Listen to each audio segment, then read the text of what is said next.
Okay, hello for take two of this week's episode of the show. I'm on a different computer. We had to make a new YouTube event because somehow we closed the other one by mistake, but we're here. Elon is here. Hello. Brian is here. Brian, what's wrong? Brian is here. I was hearing I hadn't stopped the video. I see. So everything is good now? Some people are going to watch this as the only thing they see. So say hello. Wow, Brian's back. Hi, everybody. It's so nice to be back. He has a beard. I generally do. Okay, let's start the show, okay? No more time to dilly-dally. Except you have to do an ad read at the start. So why don't you go ahead and do that? Let's hope I can nail it. Just one take. All right.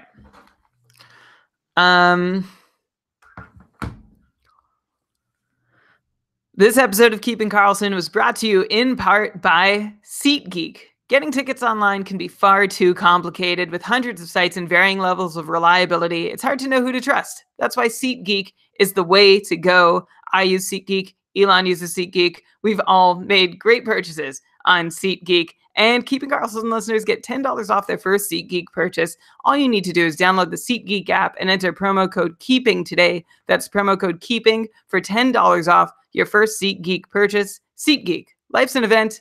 We have the tickets. Wow, well done. I like the part where you were like, I use SeatGeek, Elon uses SeatGeek.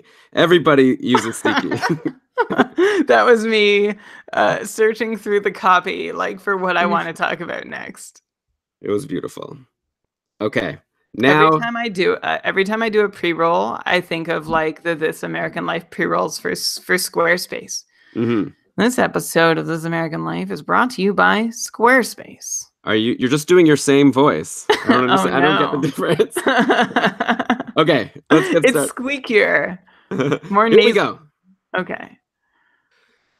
Yes!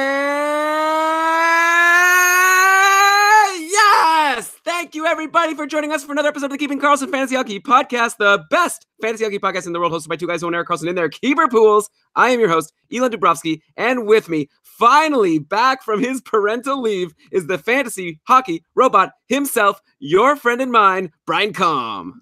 Finally back. It's so good to be back, Elon. Thank you so much to our guest co-hosts, Cam Robinson and Pete Jensen, who did a fantastic job. And to you, of course, Elon, who did a great job. I feel like I'm back in the swing of things. I pretty much shut down for 2 weeks in terms of fantasy hockey, slowly getting back up to speed. I was just checking the standings today while prepping for this. Vegas 7-2-1 in their last 10. Anaheim 8-2-0 in their last 10. Both have climbed into the top 10 in the NHL thanks to that run. And Buffalo has not even had to have a good last 10 games to be 7th in the NHL coming into today's games. It feels like the landscape has totally changed since I've last been here. Yeah, but Brian, you did actually prepare for this show. You're not going to be giving us, aside from this, 2 weeks ago advice here, right? Yeah, just tell me, is Andre Palat back from injury? We'll get to it. Or I think I talked about that last week. I think he has a point today, actually, for Tampa. So yeah, we're up to speed. Very exciting. Pretty impressive for Anaheim, by the way, considering they still have Raquel injured and Corey Perry and the whole team, but they've got some new superstars. Brian, you heard of this guy, Andre Kasha? Killing it. We'll get to them all in a little bit. We've got a huge show for everyone. Thank you again to everyone for tuning in. We've got some injuries. We've got outjuries, hot streaks, cold streaks. We're going to, over the next couple hours, really break down all of the players in the league that are doing something somewhat noteworthy and maybe help you out in your fantasy leagues if we are able to. We'll do our best. Okay, before we start, of course, let's mention that we are presented by DobberHockey.com, top fantasy hockey website out there. If you want to win your leagues, you got to be going every day to read the articles, daily ramblings, comparing players, these cage matches. Plus, you've got the tools that I use to prep the show on Frozen Tools. Player profiles give you so much data. You've got the line combinations updating in real time. We can check as we record this podcast. I might be checking in-game line combinations to be making sure I'm up to speed. So it's a really great site. Check it out, DobberHockey.com. Brian, let's get started with an injury, okay? A big one in Edmonton. Oscar Klefbom is out 6 to 8 weeks after having surgery on his finger. He joins Chris Russell and, of course, Andrej Sekera. Remember that guy? He was supposed to be a big defenseman on the team. And so those are three big-name defensemen injured right now on the Edmonton Oilers, though they're actually still doing pretty well. Somehow, you'd think with all these D out of the picture, they'd have a problem, but they're somehow 5-1 in their last 6 games, and this run currently has them holding the top wildcard spot in the West. So we've got to try to break down how they've been successful and if we think it's going to be sustainable. And we'll discuss it as we go through this segment. But first, okay, back to Clefbaum. He finally came alive with a run of 3 goals, 4 assists in 6 games after Cam Robinson said he dropped him in our show 3 weeks ago. But then he was pointless in 2 games before getting injured partway through the game versus Colorado last Tuesday. Darnell Nurse is the man that you all should have known to rush to grab because he's taken over the top pairing and top power play in Clefbaum's absence, and he's been amazing. He has 2 goals and 3 assists in 3 games since taking Clefbaum's job. He already was on a small run with 3 points in 3 games before that, so he was already looking good. Hopefully he wasn't already added in your league and you got the chance to add him. Brian, do you see any reason to expect Nurse not to hold this job, or is this like a for sure must-own grab him? He's running the top power play with Connor McDavid and Draisaitl. Go get him right away. He seems like an absolute must-own because, I mean, Edmonton has been dying for someone to replace Clefbaum on the top power play, and they haven't had anyone to do that. So now that Clefbaum's gone, it's not like suddenly there's another option. Darnell Nurse is the guy, must-own, no competition for the top power play job. Like, who else are they going to throw out there? Jason Garrison? There's nobody there. At some points, there was Ethan Bear. I don't know. And Evan Bouchard was also talked about, but neither one has stuck like at all. So for now, there's really, unless Ethan Bear gets a call up, I don't think anyone is second guessing who's going to be there. And that Edmonton blue line just looks so sad right now, but maybe we'll get to that when we talk about their goalies. Yeah, well, the thing is their defense may look sad, but it doesn't matter because Mikko Koskinen has been so good. But actually, before we get to him, so Darnell Nurse is someone you got to imagine he holds the job, especially for as long as things are going well. And you got to say the same thing about Alex Chiasson at this point, right? Like, he's been on that top line with McDavid and Draisaitl ever since the coaching change, and they've all been doing great. Like, Connor McDavid at this point has 25 points in his last 15 games. He's up to 48 points in 32 games on the season. He's 3rd in league scoring. He's just inching closer and closer to McKinnon and Ranson. And I'm sure by next week, McDavid may have already taken the lead. Then you have Draisaitl, 16 points in his last 10 games, up to 42 points in 33 games on the season, 10th in league scoring. I'm sure he's going to keep climbing as well now that he's stuck playing with McDavid and stuck in, of course, a good way. Then you've got Alex Chiasson, 5 points in his last 5 games. This guy is rolling, and how could you not, playing on a line with not only Connor McDavid, but also Leon Draisaitl? That's like the best third wheel, I think, available in the league. Maybe Landeskog, could say that he's getting a good break as well. And obviously, Landeskog's actually a really good player that would do somewhat well even without the guys he's playing with. Alex Chiasson, for sure, he'd be a complete nobody, not on that top line. But while he is on that top line, I feel like I'd be confident saying he's going to get you like 2 points every 3 games at least, like a 60-point pace moving forward for as long as he's there. He's only 19% owned in Yahoo currently. I feel like just like Darnell Nurse, if somehow Alex Chiasson is still out there, I feel like you have to just grab him and you hold him until something changes. So let's clarify for a second, Elon. You said 2 points every 3 games, 60-point pace. But 2 points every 3 games comes out to a 55-point pace. Now, like, I don't mean to be pedantic. Oh my God. This is what we've been missing, Brian. It's actually a 56.25 No, I'm not saying it to point out that you're wrong. I'm asking it to get your more specific, like, which is it, 55 points or 60? I think that Alex Chiasson is a threat to get a point in every single game. How about that? He won't get a point in every single game. 82 points?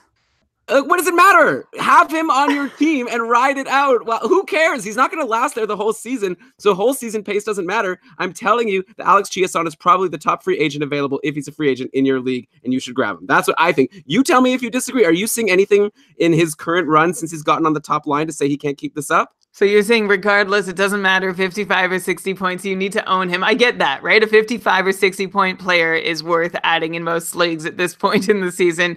But here's the thing, Elon. I don't think that even Connor McDavid can turn Alex Chiasson into a 60-point player, because I don't know that Alex Chiasson is any better than the Ty Rattys, Patrick Maroons, Drake Cajulas of the world. But I do know that Chiasson has scored on 8 of his 32 5-on-5 shots this year and on 4 of his 12 power play shots. That is up to a shooting percentage over 30%. And so that's why it's looking like Alex Chiasson is suddenly the guy who can run with McDavid and Draisaitl on the top line. I mean, look, Chiasson is a 60-point player. Yes, the same way that we might have imagined Ty Ratty might have been. So, like, it's still possible.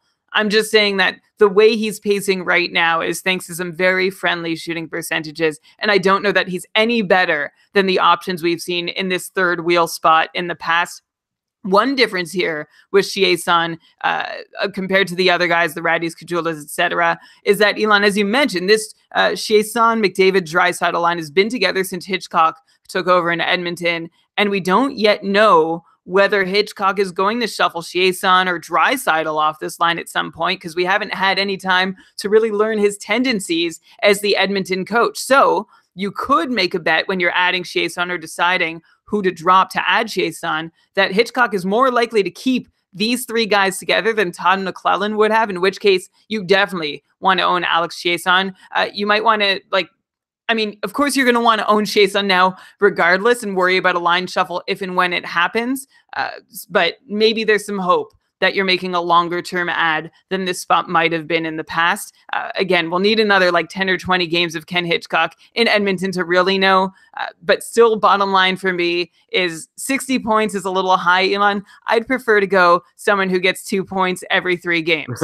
Fair enough. Either way, yeah, the thing is, there's a lot. I know, you tell me, I don't see any reason to see Alex Chieson. Is it Chieson or Chieson? I feel like at some point, someone told me it was Chieson. When he was in Ottawa, it was over the course of 2 or 3 years, if he was even here that long, it seemed like his name was constantly shifting, and he was advising reporters on how he wanted his name said. So at the moment he left Ottawa, he was Alex Chieson, but okay, I don't know what he is now.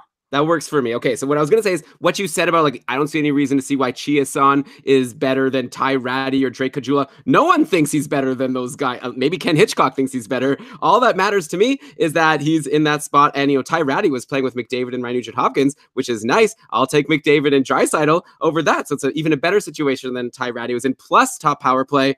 Just, doesn't matter. Grab him. Grab Darnell Nurse, because like I said, McDavid and Draisaitl are running away with these things. They're running the league. I felt so bad. There was that one game that they lost in the last 6. McDavid got the puck in overtime. I think they had 2 amazing scoring chances, was doing everything pretty much all by himself, maybe passing it to Draisaitl for a second. And then the other team came back down the ice and scored a goal on Cam Talbot. Of course, Cam Talbot is terrible. And so let's get to the Edmonton goalie situation now, because one of the reasons why they're winning all these games, of course, they're getting these points from McDavid and Draisaitl, but they're also getting great goaltending from Mikko Koskinen. He's now won 6 of his last 7 games. He's up to a .930 save percentage on the season. And meanwhile, Cam Talbot, he had a couple good games versus Minnesota and St. Louis actually recently, but he still sits at an .894 save percentage on the season. So now we have to look into the future. At what point do we say, maybe we've already said it on the podcast, I'm just reiterating, but it looks to me like Koskinen is going to get the majority of the games and Talbot is going to become the backup. That's how things are looking right now. Koskinen has been so good. I feel like until he struggles, why wouldn't Edmonton just start making him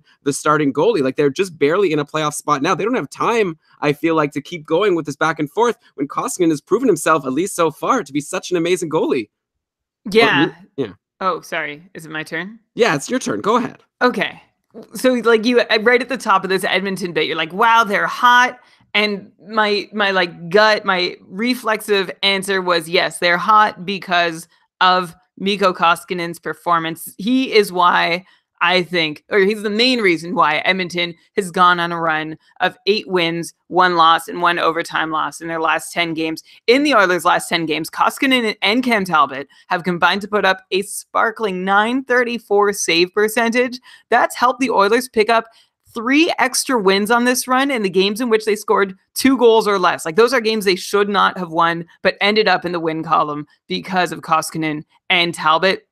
For comparison, they had .934 save percentage over the last 10 games. The Oilers had a team save percentage hovering around .890 heading into this run, which is really sad. And it was very Oilers. It seemed appropriate. So the question is, how well can these goalies continue to do? You look at the defense core, especially being depleted as it is without Sekera, without Clefbaum, even without Chris Russell. He's someone who eats a lot of minutes. He's not great, but he's there, right? He knows the system. He's part of the team.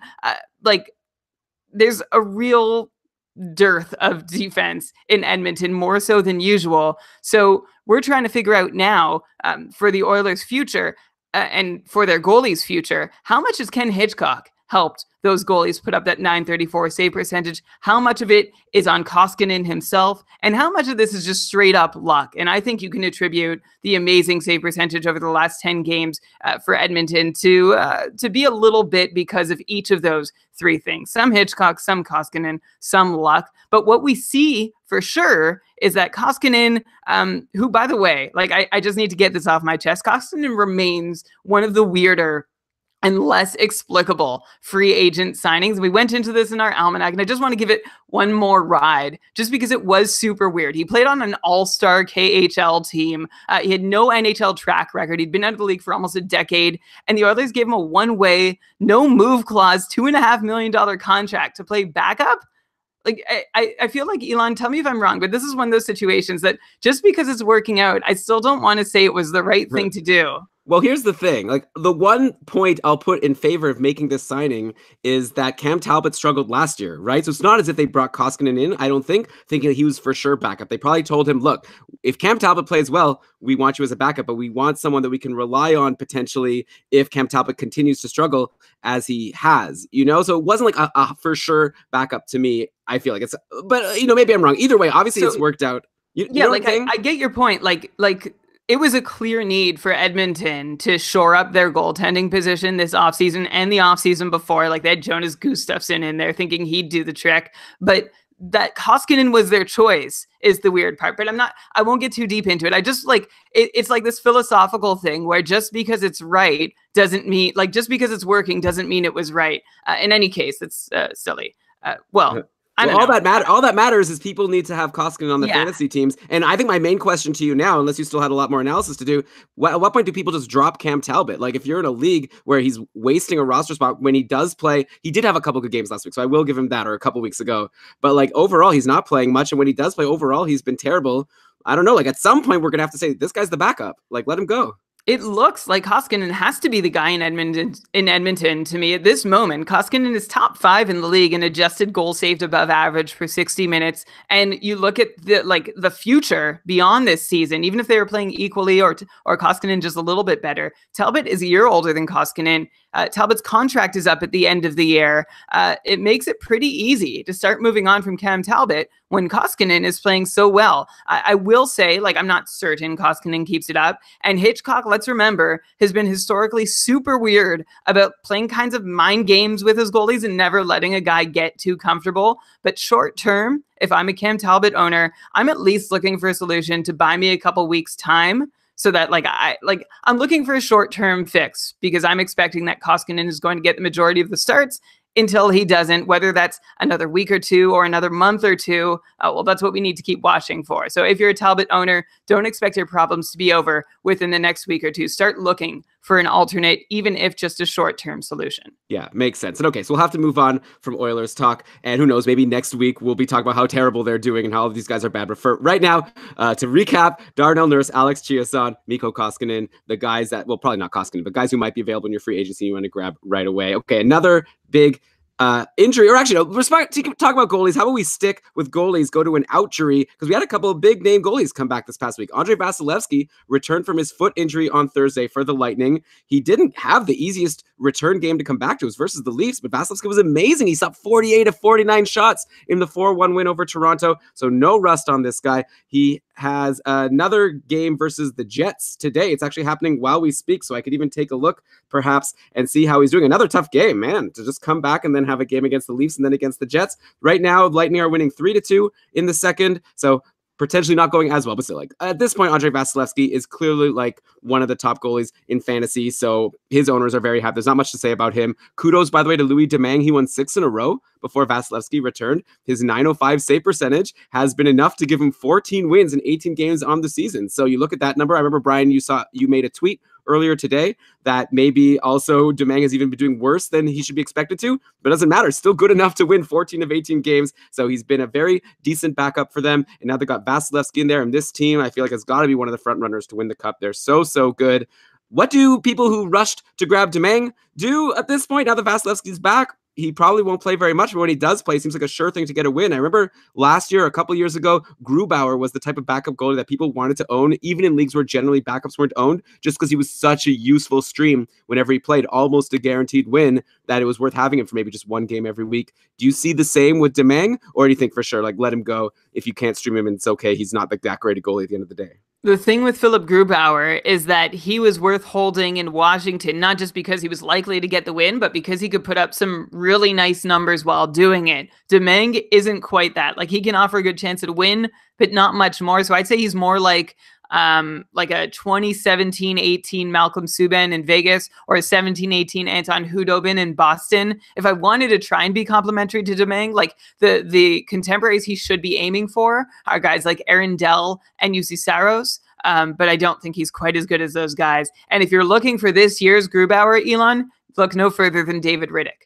Yeah, of course. Well, Grubauer's taken over the job. Or, I mean, Riddick's taken over the job. I guess Grubauer did take over the job. Yeah. I was talking more about a goalie back in the day when Holtby had the job and Grubauer was still owned. We don't need to get in the weeds about who's this year's 2016-17 Grubauer. But okay, obviously, with all of these wins recently, there are a lot of Lightning players that are on hot streaks. The obvious ones, Kucherov, Points, Stamkos, chief amongst them. Then you've got Tyler Johnson on a really nice roll, 6 points in his last 7 games. That's before today. I don't know. I could try to check in as we're going. I had a goal today already. So he keeps on going, as would be expected, playing on a line with Kucherov and Point. Still only 53% owned in Yahoo somehow. Can't imagine not wanting Tyler Johnson in pretty much all formats at this point. You've got Andre Palat, 3 points in his last 3 games. We'll see if he can finally, mistake. Andre Palat, 3 points in 3 games since returning from injury, and it looks like he's doing well again today. Another 2 assists today, so this guy is rolling, playing with Stamkos and Yanni Gourde. Though, Brian, maybe are you feeling good? You predicted back at the start of the year when Yanni Gourde was completely on fire, you said he won't be able to sustain his hot start. Look at this, only 3 points in his last 11 games, and that's with this good deployment playing with Stamkos. He was almost a point-per-game guy before this cold stretch. Brian, how did you know that Gourde was going to slow down? I was mocking you so much as you were telling people to try to sell high, and now you're looking like a genius. Or do you think that, are you going to switch now? Be like, no, now he's doing badly. You need to try to get him because he's totally going to heat up soon. How did I know that Gourde wouldn't keep it up? I mean, I've been telling you every single time for the last 2 years, all the reasons why Gourde won't keep it up. There was not one variance-related number that looked sustainable. Mind you, I was getting to the point with Gourde where I was saying, like, look, I know Gourde does just keep rolling despite all these unsustainable. Look, I know Yanni Gourde just keeps rolling despite all these unsustainable numbers, but, and then I'd go into my spiel. Now I guess I don't need to add that little Now I guess I don't need to add that little precursor, which is a nice relief. He has unsustainable everything, pretty much, Yanni Gourde. He's fended off regression for pretty much his entire career, which is why I'm actually not going to get too high on myself and still be very much aware that Gourde could heat up again, could still beat the odds. But for now, I mean, all you can say is that we never warned you Yanni Gourde wouldn't fall off. We might have just been a little too early with all of our caution. Like, this is one of the longest runs of staving off regression, I think, over the course of our podcast. Others that come to mind, Alex Steen's big goal scoring season, that was one that I didn't think could sustain. TJ Oshie's big year, was it 2 years ago now? But I think Yanni Gourde's run over the last year and like a little bit beats them both. There's also William Karlsson last year, and he's hot again. So we'll see what you're going to say about him a little later in the show. Of course, but then you have this situation now where if you have Gourde on your team, still you got to tweet at us at Kevin Karlsson to ask if you should drop him because he's still playing with Stamkos, right? Like, so he does have an opportunity to get points, but obviously not at the level that he was at the start of the year. I'd be remiss if I didn't bring up Anthony Cirelli, who has scored in 4 straight games going into today, 5 goals and 1 assist in that span. In fact, this whole third line of Cirelli, Killorn, and JT Miller have been hot lately. Like, I wonder, like, this Tampa Bay team is so good. Are we approaching? Remember Minnesota speaking of analogies, right? Remember Minnesota a couple of years ago? They were like the only team in the league where they had a whole top 9 where you pretty much wanted everyone in the top 9. Is Tampa approaching one of those teams where you want to get in on Cirelli, Killorn, or JT Miller just because Tampa scores so many goals and you just want anyone that's going to be getting decent ice time on this team?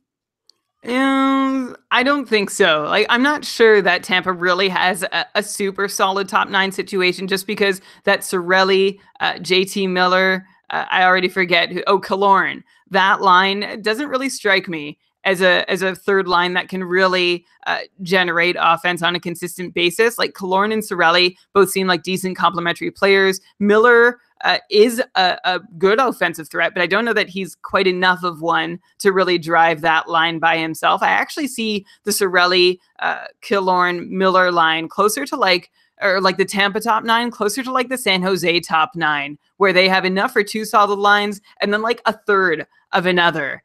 Kind of like the version, like, so this JT Miller line is kind of like how the Sharks had Evander Kane playing with Antti Suomela and Joonas Donskoi. Like that's the comparable for me. And that wasn't a super, actually they got on a roll early in the season, but it was not a super successful long-term line. As for Cirelli himself, what to do with him, he looked like he was going for the Cy Young this year before finally picking up his first assist in 16 games on Thursday against Toronto. Leading into that, Cirelli had 6 goals on 27 shots over 15 games, added another 2 shots in that Toronto game. So, like, look, all this to say, I don't know that I'm seeing anything from Cirelli that really excites me. He's a good guy to have on Tampa for depth scoring, but I don't know that he's going to really offer your fantasy team a whole lot. I don't expect him to break out of that mold.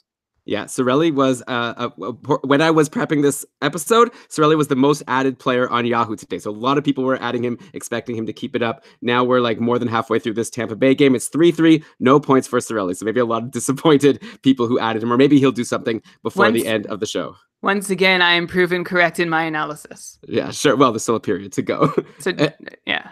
Okay. It's a tweet. Do you know the tweet? No, I do not know. Teach me about memes. It's a Jeremy Roenick years ago when he was like one of the bigger buffoons in hockey broadcasting. Like now he's like a quieter buffoon in hockey broadcasting. I think. Is he even still doing anything? I don't know, but I remember he was a really good player back when I was playing NHL 94. He was on the Chicago Blackhawks. But okay, let's go. He was so good. And Tony Monti and Alexei Zhamnov. We've done this before. I think we've had this exact same conversation before. So let's move on to another big goalie outjury. Matt Murray finally off the IR, played his first game for the Penguins since November 17th and won his first game since October 25th. Yesterday, as the Penguins beat the Los Angeles Kings 4-3. You'd think that was a nice, cushy place for Murray to come in against the LA Kings as opposed to Vasilevsky coming in against the Leafs. But hey, Murray led in 3 goals, but in the end, it was fine. It was on 41 shots, actually. So it's a pretty decent save percentage overall. By the way, how did Pittsburgh let in 41 shots versus LA? This like team that's had so much trouble scoring. It's almost as if Pittsburgh was missing a key piece of their decor, which they were. And we'll get to that in a sec. But first, let's talk about the goaltending. So like, what the heck happens in the Pittsburgh net now? This is no Vasilevsky Domingue situation here. Like Casey DeSmith has been really solid for the Penguins. He's won 7 of his last 10 starts with only 3 bad starts in that stretch, which seems like a good percentage to me. Overall, DeSmith has a .923 save percentage on the season. Compare that to Matt Murray, who has an .883 save percentage on the season. He was terrible before he got injured. So are we looking at a timeshare here? Has Casey DeSmith earned the starting job and Matt Murray's just a backup? Pittsburgh plays 4 times next week. So I feel like Brian, you'll probably just say something or other, but really the answer is let's wait and see because they're going to play Anaheim on Monday, Washington Wednesday, Minnesota Thursday, Carolina Saturday. I'm expecting we'll maybe see each goalie play twice, and then maybe we'll have to reassess it next episode. Okay, my turn. We're getting back into the swing of things here. Okay, just because you didn't end on a question, but I guess the question was what to do about Matt Murray's return and how does that affect Casey DeSmith? Well, Matt Murray, of course, when we last saw him and where he remains is at the bottom of the NHL starting goalie heap this year. Any way you slice it, you look at his rote save percentage, his adjusted goals saved above average, every measure, he stinks. So I think Matt Murray probably just wants to pick up doesn't want to pick up where he left off, but our narrative of Matt Murray just picks right up where he left off. He's in a precarious place where he's in danger of losing his starting job. And every time he takes the net, it feels like it's higher and higher stakes that exist for him to prove that he's capable of turning his game around, and he's got to prove it sooner rather than later. Usually when you have a starter coming back into the lineup, like when Vasilevsky came back in for Domingue, it's like, okay, drop Domingue. And the same thing when we thought Ronta was coming back, okay, drop Kemper or Hill or whoever you had. But this is a situation in Pittsburgh where we're not going to say, go ahead, drop DeSmith. I am not letting Casey DeSmith go just because Matt Murray is back. I think expecting a timeshare makes sense while Murray continues to try to find his footing, both in the sense of coming back from injury and also just coming back from sucking so much. It's very possible still that Casey DeSmith, even with a healthy Matt Murray, plays more games the rest of the way than Matt Murray. Yeah, I was actually very impressed with DeSmith. I thought maybe Tristan Jarry would get a bunch of starts while, it was DeSmith and Jarry as the two goalies. Did Jarry even play once? Like, I don't even recall seeing him get into the lineup. I think he Meanwhile, played once or twice. yeah, but DeSmith was great, and now we have to wait and see what happens. Another place where we have to wait and see what happens is on the D, because Chris Letang is injured. He's day-to-day with a lower body injury. Initially, it looked like it could have been worse, and we were seeing tweets about this looks bad, this might be a long-term injury. He's day-to-day for now, so who knows? We have seen in the past Chris Letang go day-to-day, quote-unquote, but actually be out for like a month or more, and it's really annoying if you're in a league without IR plus spots, and you're just stuck with this guy burning a hole in your lineup. So hopefully, either he'll come back soon, or he'll at least go on IR so you could do something with him. But anyway, Letang's been really great this year. He has 25 points in 30 games. That's a 68-point pace. So it's a really tough break for everyone who's probably feeling really smug about having drafted this guy, because you were able to get him at a bit of a discount this year because he was a bit lower last season after being so great for all the years before. Anyways, now we look who's the defenseman jumping on the top power play. We had a bunch of people trying to predict who was going to be on our patron-only Facebook group when Letang went down, and surprisingly, no one suggested that I saw Olli Mata, and he's the guy who I assumed is the obvious one, and he did. He jumped on the top power play yesterday, along with Crosby, Malkin, Kessel, and Gensel, because Hornqvist is still out. Otherwise, that would be Hornqvist's spot and not Gensel. And yeah, Mata, power play assist, along with 3 shots and 5 blocks in the last game. So I feel like this kind of looks like a Darnell Nurse situation. People should probably be rushing to add Mata at least to stream for these 4 games next week if they have room for him. Or do you think there's a chance that he could get bumped from this spot? Brian, like, I know you were suggesting some guy that I never even heard of. I think Ricola. And Dumoulin was another name being thrown around. Like, do you think there's someone else who can take this job, or is it just Mata's job until Letang comes back?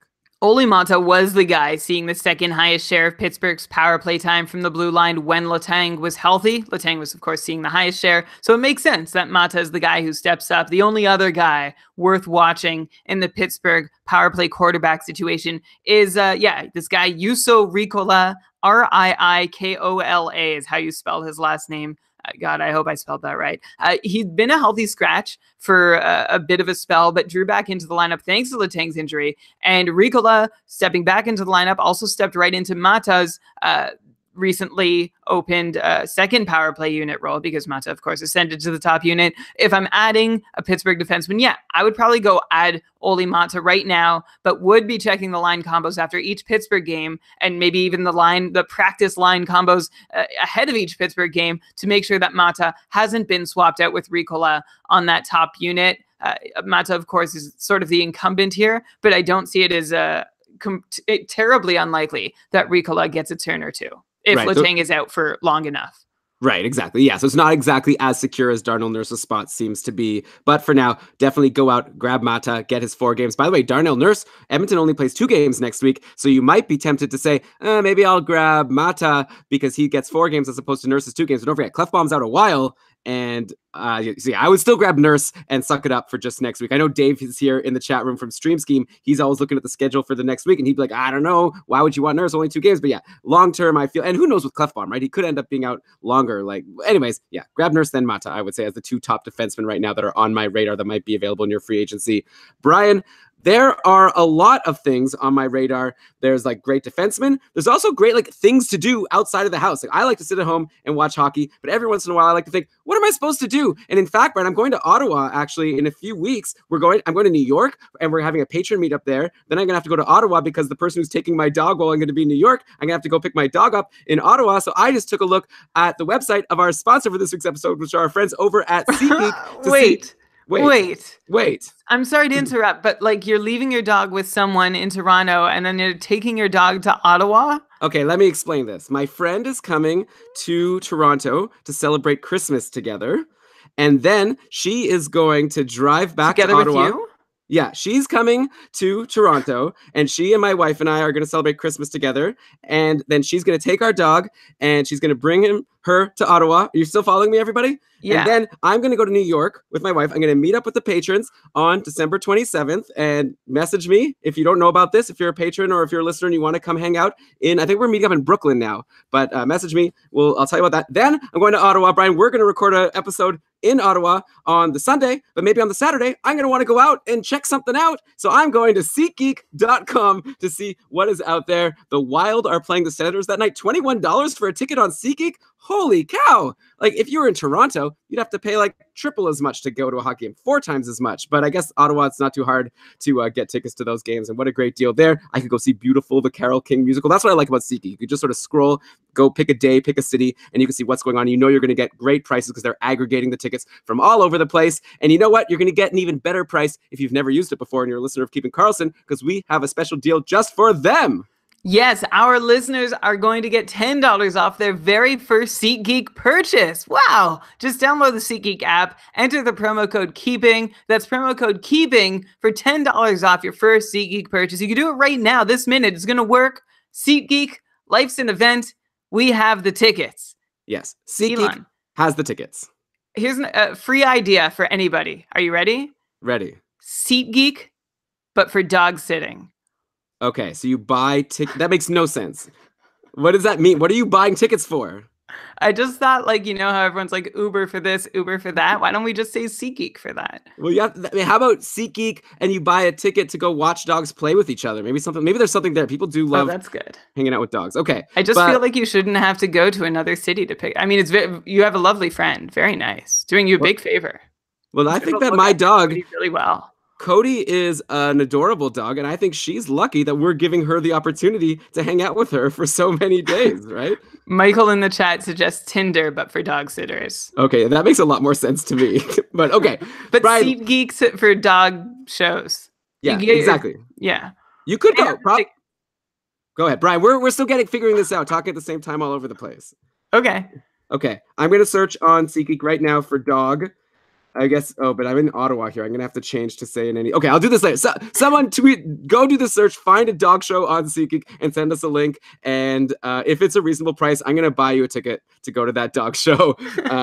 We'll figure something out. Okay. But now let's go back to the NHL and let's go back to some outjuries because Paul Stastny has returned for Vegas. Finally, he took his rightful line 2 spot with Pacioretty and Alex Tuch. No points in his return versus Jersey on Friday, but a goal and an assist today versus the Rangers. He's not on the top power play, but still pretty nice spot on the second line. A spot that, oh my gosh, Brian, I'm totally blanking here, but there was that guy who was doing really well on that line up until the time that Stastny returned. Who is it? Actually, I know, Brian. It's a trivia question for you. Who's been centering that line? It's been Cody Eakin, okay? I gave the answer for everybody. But yeah, Cody Eakin's done a great job centering that second line. He's bummed. Stastny steps in. Got to imagine Stastny could even do better than Cody Eakin, considering he's Paul Stastny, and he's been an offensively good player for a long time now. And Brian, he's also like your favorite player, apparently. After we did that almanac over the summer, you were all over the place tooting Paul Stastny's horn in like every single chapter that we were in. I feel like you were always comparing people to Paul Stastny. But yeah, what are we expecting from this guy moving forward? If he's a free agent in people's leagues, is it time to rush and grab him since he's playing with Pacioretty and Tuch? I'm actually I'm not, the way you built him up, I'm not sure that I can really, my projection doesn't feel like it matches that. I'm actually not expecting a ton from Stastny, not a ton, but still a good showing. What's really great for Stastny is that, well, guess who's rolling right now, Elon? Is it Max Pacioretty? It's Max Pacioretty. 8 goals, 8 assists, 16 points in his last 14 games. I think that's going into tonight's game. 5 power play points in those 14 games. 32 shots. Actually, those shots aren't great. Shot counts are still a little lower for Pacioretty than I'd like to see from him. Pacioretty is someone who should be closer to 3 shots per game rather than just barely clearing 2 shots per game on average, as he has been during this 14-game stretch. But he's been scoring goals and assists and power play points. He's alive. And I think there's now some earned confidence, both from himself from within and from his teammates and from his coach to keep this momentum going. So that bodes well for Paul Stastny getting to play with Max Pacioretty. And of course, Paul Stastny gets to play with Alex Tuch too. Tuch had been a little cool lately, just 3 goals, no assists in his last 7 games. So he did add another pair of points in today's Sunday. So today's matinee over at Madison Square Garden. And even if Tuch hadn't put up those numbers today to get out of that little cold snap, remember that this cold stretch of 7 games followed a 5-game point streak that capped off a remarkable start to the year in which Tuch was over a point per game. So yes, I like Stastny a lot as a player. I like how capable he is of both offense and defense. I like both his line mates in Pacioretty and Tuch. So I feel pretty good about Stastny being back in the lineup, being fantasy relevant. All that said, I don't know where you would think I have Stastny after that spiel. I've got him at a 55-point pace from here on out. I'm hopeful that he can put that up. Okay, so you're saying it's similar to what you think for Alex Chiasson for as long as Chiasson stays in the top line in power play. Stasny or Alex Chiasson? Yeah, who would you want right now? If it was a streaming spot, let's say you've got Patrice Bergeron in your IR, and he's apparently going to be practicing next week, so maybe a week or two, and Bergeron's coming back. In the meantime, you want to fill that spot, pretending that they, let's say, play the same number of games. Would it be Stastny or Chiasson that you add? If they play the same number of games, and I'm looking at 1 week, I think I'm going Alex Chiasson. Me too. Yeah. By the way, doesn't Daniel Negreanu potentially, like, if Pacioretty ends the season better than Alex Tuch, doesn't he send somebody to a Vegas Golden Knights game? Wasn't that the deal?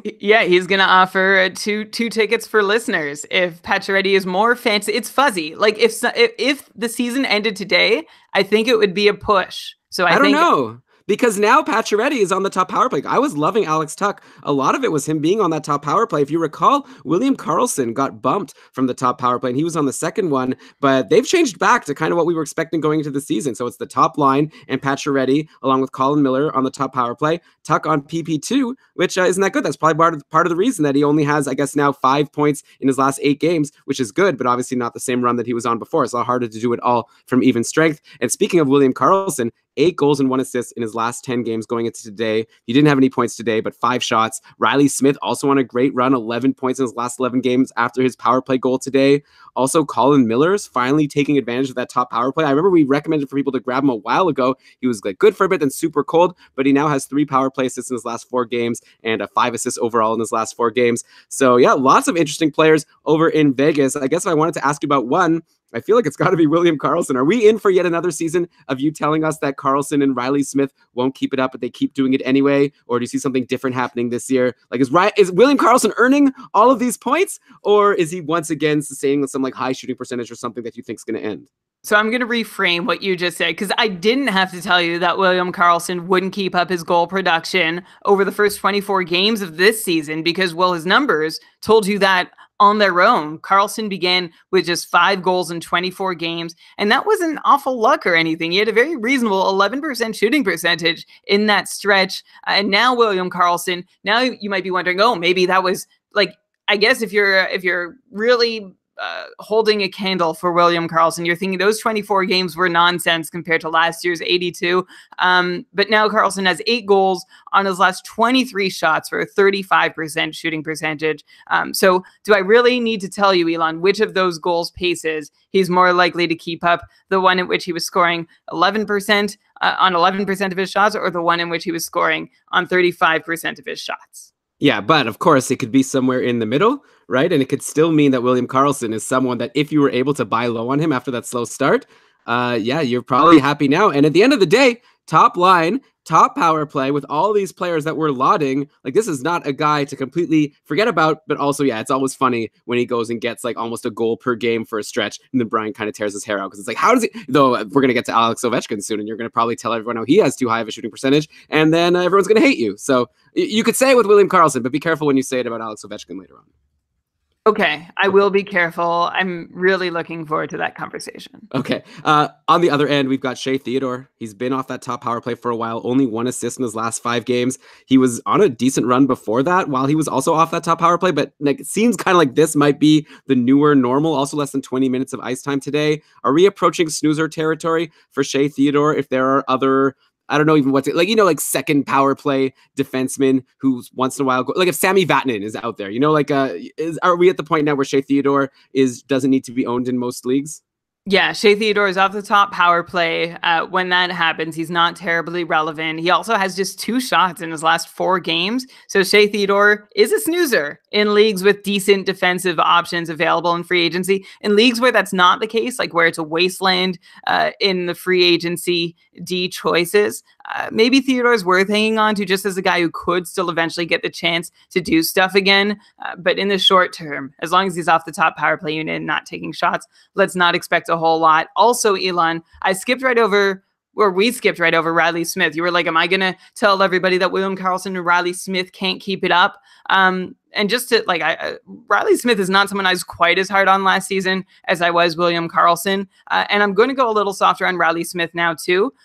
You mentioned that he has 11 points in his last 11 games after scoring a power play goal today. And my first thought, looking at that run that Riley Smith is on, was like, of course, Riley Smith is doing well, while William Karlsson is cashing in on 1 of every 3 shots he takes. That's a great way for Riley Smith to pile up the assists. But Smith has actually only picked up 2 assists from William Karlsson goals during this stretch that he's been really strong for. And Riley Smith has 13 assists in his last 14 games, 7 of those coming on a Vegas power play. That's clicking a little better lately than it had been at the start of the year. So yeah, I mean, Smith is now on a 56-point pace with this burst in production, but sustainable numbers are underneath it, which is pretty much exactly what we predicted in our almanac. A pace of about 57.5, I think, was our average number. And that still seems like about what his expectations should be, though I could see him putting up a 65-point pace the rest of the way if Vegas can continue what they've been able to manage on this fiery 10-game stretch they've been on. Yeah, it's a very exciting team right now. I'm sure Daniel Negreanu is not sweating too much about this Pacioretty Tuck deal. I'm sure he's just enjoying what's going on over in Vegas. Brian, if you had to choose right now, Riley Smith or William Karlsson, is this an easy choice for you for who you want on your fantasy team? Yeah, I guess I'll go Riley Smith. Like, I honestly don't see the difference being so huge between them. I see the difference in perception being huge between them, like the perception that William Karlsson is a 40-goal scorer. So Riley Smith seems like the cheaper commodity to acquire. If I had to pick one, I'd probably lean Riley Smith, but it's pretty close. Yeah, well, the way you're saying it, maybe you take William Karlsson, trade him for someone better, and then get Riley Smith for cheap. Maybe you could pull that both off. Okay, we're talking about outjuries here. Of course, this is the outjuries episode because we got Brian back from his time away from the podcast. And also injured. You weren't injured, but you were sort of like NA status, I guess. I don't know. But Washington has a couple players back now. TJ Oshie and Tom Wilson are both back in the fold. So here were the lines yesterday. Actually, not what I was expecting when they'd get fully healthy. I was expecting them to go back to Ovechkin, Kuznetsov, Tom Wilson. That's what they were doing last year in the playoffs. But Ovechkin, Backstrom, Oshie, and then Kuznetsov, Verana, and Tom Wilson. So, okay, whatever. It's working. They're scoring goals. Also, the top power play. That's what I would have expected. Backstrom, Kuznetsov, Oshie, Ovechkin, and John Karlsson, of course. So Tom Wilson scored in his return on Friday. Nothing yesterday, but he was +1. So he was on the ice for a goal. Didn't get in on it. At least 3 shots on goal, 8 hits for Tom Wilson. So at least when he's not giving you points, he's giving you all those hits. Gives you all those hits. If your league counts that, you're happy about that. Overall, 15 points in 13 games now for Tom Wilson. But a lot of that was while he was getting top power play time with TJ Oshie injured. What are you expecting moving forward? Now that we're past all of the discussions about, is he like a nice guy or not? And now that he's not on the top power play, we are sort of settling in to what we should expect. He's getting the deployment that we should expect him to stick in for the rest of the way, unless you're going to tell me that you think he's going to be bumped out of the top 6 soon. What are you expecting from this guy moving forward? Should people be holding on, or should they be concerned because he's bumped from the top power play? They should be concerned that Tom Wilson has been bumped from the top power play. They should also be concerned because Tom Wilson has scored 5 times on 21 shots at even strength. And has an on-ice shooting percentage at even strength that's 14%, which is too high. Tom Wilson also has 2 goals on 7 power play shots and has assisted on the other 2 power play goals that he's been on the ice for. So that's a 100% power play IPP. I say all this because you can expect it all to regress. And honestly, off power play 1, you're probably hoping for half a point per game over the course of the year from Tom Wilson. And even that's, I think, a little generous compared to my previous projections for him. I know that Tom Wilson has 11 even strength points in 13 games. So maybe you shouldn't sweat him just losing the power play time. And he's been really good at even strength, but I don't believe in the numbers beneath those 11 even strength points in 13 games. Hence my still refusing to acknowledge that Tom Wilson can be more than I'll say maybe he could be a 50-point player if everything keeps breaking right, but I would expect him more to be in the 40, 45-point range. Okay, yeah. So, especially if your league doesn't count hits, then he might become a fringe own at this point. It's obviously great if he's in the top six in Washington, but not even playing with Ovechkin lately, which is fine. Though Kuznetsov is fantastic, so it's not as if, he still has really good line mates. But I agree with you. Maybe like around 50 points would be the upside there when he's not on the top power play. TJ Oshie is on the top power play, though he has no points in his 2 games since returning, 7 shots overall. So maybe he could have had 1 goal there. He has 15 points in 21 games on the season, so that's a 59-point pace. Does that seem about where you would expect him to land at the end of the year, around a 59-point pace? I think that's pretty close. So the right Oshie is a 55-point sorry, guy. Brian, there was an internet issue. Can you go back from I think that's pretty close? Yeah. I think that is pretty close to the right neighborhood for TJ Oshie. I've generally got him as a 55-point guy, and he's had some friendly variants, but not so much that I think he's going to fall below 55 points. I think 55, 60 is the right neighborhood. Okay, yeah. And then, so the other guys that are there, like Kuznetsov continues to get points every single game, regardless of if he's centering Ovechkin or not. So he's just fine. Nicholas Backstrom is on an insane pace as well. So they've got 98-point paces and 103-point pace, respectively. So that's 98-point pace for Kuznetsov and 103-point pace for Backstrom. So both of them having amazing seasons. Obviously, a really nice spot for Jacob Vrana playing with Kuznetsov and Tom Wilson. I guess just because he's playing with Kuznetsov, he's done pretty well lately. Scored yesterday, 4 goals and 1 assist in his last 6 games. Could be a good deep add or stream while he's playing in the top 6 with Kuznetsov. And then, of course, we come to the man of the hour, the man of the year, the man of the decade. My boy, I love this guy, Alex Ovechkin. Actually, no, Eric Karlsson's my boy, but Alex Ovechkin is like my boy's best friend. He's scored at least once in all but 2 of his last 14 games. Pretty much you could set your watch. If Washington's playing, you're very likely going to see an Alex Ovechkin goal or 2 or 3. This includes 2 straight hat tricks last week against Detroit and Carolina, just a measly 1 goal on 8 shots yesterday. 29 goals, 14 assists, and 43 points in 32 games on the season. So just to repeat that, that's 29 goals in 32 games, going along with 14 assists. So he's currently on pace for 74 goals. What? He obviously won't hit that, but seems like the Rocket Richard Trophy is his to lose at this point. Patrick Laine's second, 6 goals back with 23. Ovechkin's already at 29, so that's a pretty nice lead to have at this point in the season. Like, how many goals do you see him landing at this season?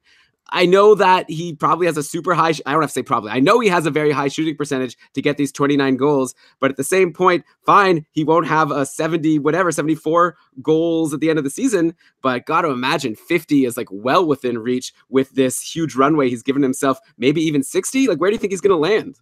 So you and I have had some really great conversations about this whole thing. And I mean, that sounded cheeky and sarcastic, but it wasn't. Like, this is a real thing that is so much fun to even be able to talk about. Can Alex Ovechkin catch Wayne Gretzky's goals record? If anyone can do it, like, there are 2 candidates right now. You've got Ovechkin, the tail end of his career, and Patrick Laine at the head end of his career. Yeah, but let me stop you right there. Like, Patrick Laine. Oh, do that again. Okay, but let me stop you right there. Patrick Laine, like, the thing with Ovechkin is he's been able to play all these games and not get injured. Like, Patrick Laine has to, play like 10, 15 seasons without missing major time with injury, which is very unlikely. Most players don't have that happen. So I'd even forget about him. Let's focus on Ovechkin. Okay, sure. So Ovechkin, as you mentioned, Elon, has a high shooting percentage, but on the power play, it's actually fine. It's at even strength where he's seeing a huge spike. He's shooting nearly 23%, having scored 17 times on 75 shots on goal. For reference, last year he shot 13%, which was actually the highest even strength percentage, shooting percentage of his career up until this point, where he looks poised to set a new career high shooting percentage at 5-on-5. Before that, he was generally in the 10% range for a shooting percentage. So 23% at even strength is very high. The thing is, though, that you regress him down to, say, his shooting percentage at even strength from the last few years. And Ovechkin is still a 50-goal guy, which is more than I wanted to give him at the start of the season. Full disclosure, on the Almanac, I said 40 goals for Ovechkin was my expectation, with a shot at 45 goals. So him being on pace for 50, even with regression to his 5-on-5 shooting percentage, that's fantastic. But for him to catch Wayne Gretzky, Ovechkin is going to have to keep this 5-on-5 shooting percentage spike up through the rest of his career, essentially. And we call it a spike because, well, it's unsustainable. It's a spike, right? A spike goes up and then it comes down. So Ovechkin is going to have to sustain the unsustainable to have a shot. But why Why would Ovechkin be able to do that? Like, Elon, we had actually, like, this was a piece of our conversation where you said maybe Ovechkin's going to get better with age. Like, he's going to become a more efficient shooter. He's going to figure out a way. And I don't think we've ever really seen a player make a significant gain in their shooting percentage in the twilight of their careers and like figure out how to play smarter and make more of each shot that they do take. But we've also never seen a goal scorer like Ovechkin before. So if anyone can do it, my mind is open to the idea. I think it's still unlikely, but my mind is open. I think that part of that conversation you're kind of misrepresenting and making me sound a little dumb. Like, just like, maybe he'll just have a better, like, I think my actual argument was maybe he'll get less time at even strength and more time on the power play. So that would be a good reason to expect his shooting percentage to go up, just because shooting percentages are generally higher on the power play. How can he get more time on the power play? Or no, not maybe just like less time at even strength, period, and same time on the power play. That would lead to him having a higher shooting percentage, right? Why? Because he'll take fewer shots overall. Yeah, but the shots he will take will be on the power play, so his shooting percentage would go up. Yes, but that's like artificial. Like, he'll still have the same number of goals on the power play, and like he's going to be losing even strength time with which you're to just score. Taking a snippet from a conveation where I just was like suggesting that would be a reason to expect his shooting percentage to go up. But I would say if that is the case, then he's like even less likely to break the record. Okay, I know. Okay, I don't disagree. But you're clarifying. Yes, you would never say something that isn't. And I mean this. Everything I say sounds like deadpan, like rude and sarcastic. But Elon, you're a smart guy. Okay, thank you. Okay, here's the thing. Okay, everyone's talking about this Gretzky record now, and why not? Like, he's on such a great roll. He's 33 years old, and he's playing like it looks like the best he's ever played. So you wonder, like, how long can he keep going? So let's just give our quick. Brian's already given his take. I'll just give the summary here. Gretzky's NHL goal record, 894. Ovi is now at 636 at 33 years old. So it's 258 goals to go. So, Brian, I'll just throw it out there, and then you could say, it doesn't matter, right? We'll wait and see. It'll be fun. In 7 years, we'll have a good time if he's still playing in the league. But if he were to average 40 goals per year over the next 7 years until he's 40, he would do it. But keep in mind, every year that he scores 50 goals, that means that at the tail end, he only needs to have a year of 30 goals. If he scores 55, that's a 25 right there. So keep that in mind as we go forward through the seasons, and we'll see how he does. I did tweet that if someone injures Alex Ovechkin, he will immediately become my least favorite player in the history of the NHL. So wow, you don't want my ire. Who's currently your least favorite player in the history of the NHL? What about that guy Matt something that injured Erik Karlsson? You know, Matt Cook. Yeah, ugh. Yeah, that's a pretty good choice. Okay, so we've got an in-jout jury situation on the Rangers. I feel like this in-and-out burger thing didn't work, so I'm switching to in-jout jury. The Rangers have Zuccarello and Buchnevich back, but Kevin Shattenkirk is on the IR. But whatever. I didn't even look up what Shattenkirk's injury is, because, like, who cares? I've given up on him. Maybe, Brian, you'll say, oh, you should stash Kevin Shattenkirk because he's going to come back one day, and then you'll be so brilliant to have him on your team. But you're laughing at me right now. Okay, but yeah, Zuccarello and Buchnevich come back. So let's take a look at the Rangers lines. We've got Zibanejad, Zuccarello, and Hedl on, I guess, the top line, or maybe not, because the second line of Hayes, Buchnevich, and Kreider, those three guys have been really great as well. And then the power play, at least today, was Hayes, Kreider, Zibanejad, Zuccarello, and of course, Neil Pionk. So, Brian, if you recall, before you went on your parental leave, I was saying how every show I want to get one opportunity to ask you to rank a bunch of players on a team. I'm going to deploy that now on the Rangers. I want to rank the top 6 forwards on the New York Rangers, okay? Like, I feel like I'll give you the options. I'll just quickly run through who these options are. So I think the number 1 spot seems pretty easy to me. Zibanejad, what a stud. 28 points in 32 games after his power play goal today. That's like a 70-something point pace. And I think I said when we did that show over the summer of who are players that might get into the 70-point club, and I think I said Zibanejad, and I think you said not bloody likely, but we'll have to wait and see what happens. But it's looking like he could challenge for that right now. Then you've got Zuccarello. He had an assist in his return, another assist today. Only 12 points in 19 games overall, but he's getting great deployment playing with Zibanejad at both even strength and on the power play. Chris Kreider was red hot at a point, but he actually now has only 1 goal in 6 games. At least going into today. I don't think he did anything today. Maybe he did. I guess I could actually look this up and tell you the real truth. Of these 3 guys I've said so far right now, who's number 1 after Zibanejad? Do you agree with me, first of all, that Zibanejad is going to be number 1? We can do this in piecemeal. You're muted. Well, I can't hear you. You're essentially muted. People in the chat room, can you hear Brian? Chat room. Oh my God. Oh, why is life so hard? I can't hear anything. Chat room, is anyone there? Can you hear Brian? Negative. No one can hear you. How about unplug and replug in your microphone? Oh boy. At least I have time to check and see what Kreider did today. Now I hear something. Hello? Hello? Yeah, well, yeah, that's the wrong microphone. But Yeah, yeah. it like stopped recognizing my microphone. So let me see if I can fix this. Okay, man, you'd think after like 5, 6 years of doing this podcast, we should have our shit together, but apparently not. Maybe we should go. Technology, you Maybe know? we should go back to not doing live shows, just doing a Skype call, and then, yeah, I don't know. Seems easier. What was I looking up again? Oh, Chris Kreider. Oh, he had a goal today. There you go. What the heck? Uh, hello? Now I can't hear you. We'll never be done. That's okay. I don't have a baby, at least. So, what do you guys think? What's your ranking for the Rangers top 6?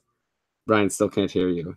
Maybe you could refresh your window or test some other application and see if the microphone works. Oh, he's gone. Okay.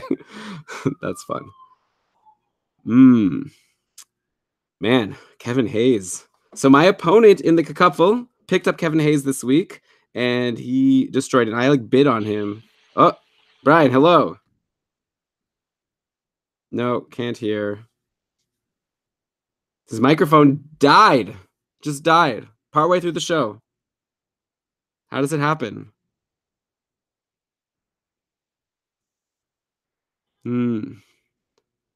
Zibanejad, Hayes, Kreider, and then whoever. What about Zuccarello? Zuccarello was worse than Kreider? I don't know. Desafsad, Fidsa, Fasted. Oh, there you are. That was really funny. That's all it took. All I needed to do was make a joke, and I was able to bring you back. If this is like noticed, Peter Pan. I unplugged my webcam. Okay. Because like directly into my computer, the microphone is working. So whatever works. We're just gonna go with this the rest of the way. Fine with me. Forgot. Okay, let me just start this whole thing over now because now. No, it was great. I know exactly where we were. Okay, go. Yeah. Now Zibanejad is number 1. He's keeping it up. He had that great stretch to start the year, and we said he would keep it up, and he is. Yay, Mika Zibanejad. So yeah, he's number 1. Do you want to hear the rest of my list now, or? Okay, well, I got the data in front of me now. So Kreider did score a goal today, so give him 2 goals in his last 7 games. Kevin Hayes, what was that sound? That was a fart noise. Why? Well, 2 goals in 7 games. I mean, yes, it's better than 1 goal in 7 games, but it doesn't change my mind. Okay, well, we don't even know what your mind is. He's still in good deployment, right? Anyways, okay, Kevin Hayes, put him at the bottom. I don't care. I'm asking for a ranking. Kevin Hayes, maybe I have Chris Kreider last. You don't know. Okay, Kevin Hayes continues to be on fire. 3 apples today. Pete Jensen and I told you all last week to add Kevin Hayes. So if you didn't add him at this point, that's kind of on you. Don't blame us. And actually, I should be saying this to myself because my opponent in the couple, Matthew, picked up Kevin Hayes to start the week. I bid on him, but I got outbid, and it might cost me. It looks like I'm up by 10 points right now. And I've got Koskinen tonight, and he's got Goldobin. So this is really going to come down to it. Oh, no, I'm now up by 12 points. Woo! But yeah, if it wasn't for Kevin Hayes, I'd have this thing in the bag. Pavel Buchnevich returned, and he scored in his return versus Arizona, and he had another assist today. He was also on a run of 3 goals and 3 assists in his last 6 games before he got injured, so he's looking really good. And then you've got guys like Hedel and VC who have been running hot and cold all season. So of all these guys I've mentioned, Brian, how are you going to rank them in terms of how many points you think they're going to get moving forward in fantasy? Okay, so let me just go. I'm going to go a quick piece about each player. So Zibanejad we covered. Zuccarello, one of the more quietly reliable producers out there who often gets forgotten when he shouldn't be. Chris Kreider pulling the same stunt he does every year, which is start strong and then go missing, even while maintaining his good deployment. Yeah, okay, 2 goals in 7 games. Still, like, look, I shouldn't have fart noised him, but he was still, like, this is what Chris Kreider has done. So we just have to brace ourselves for it.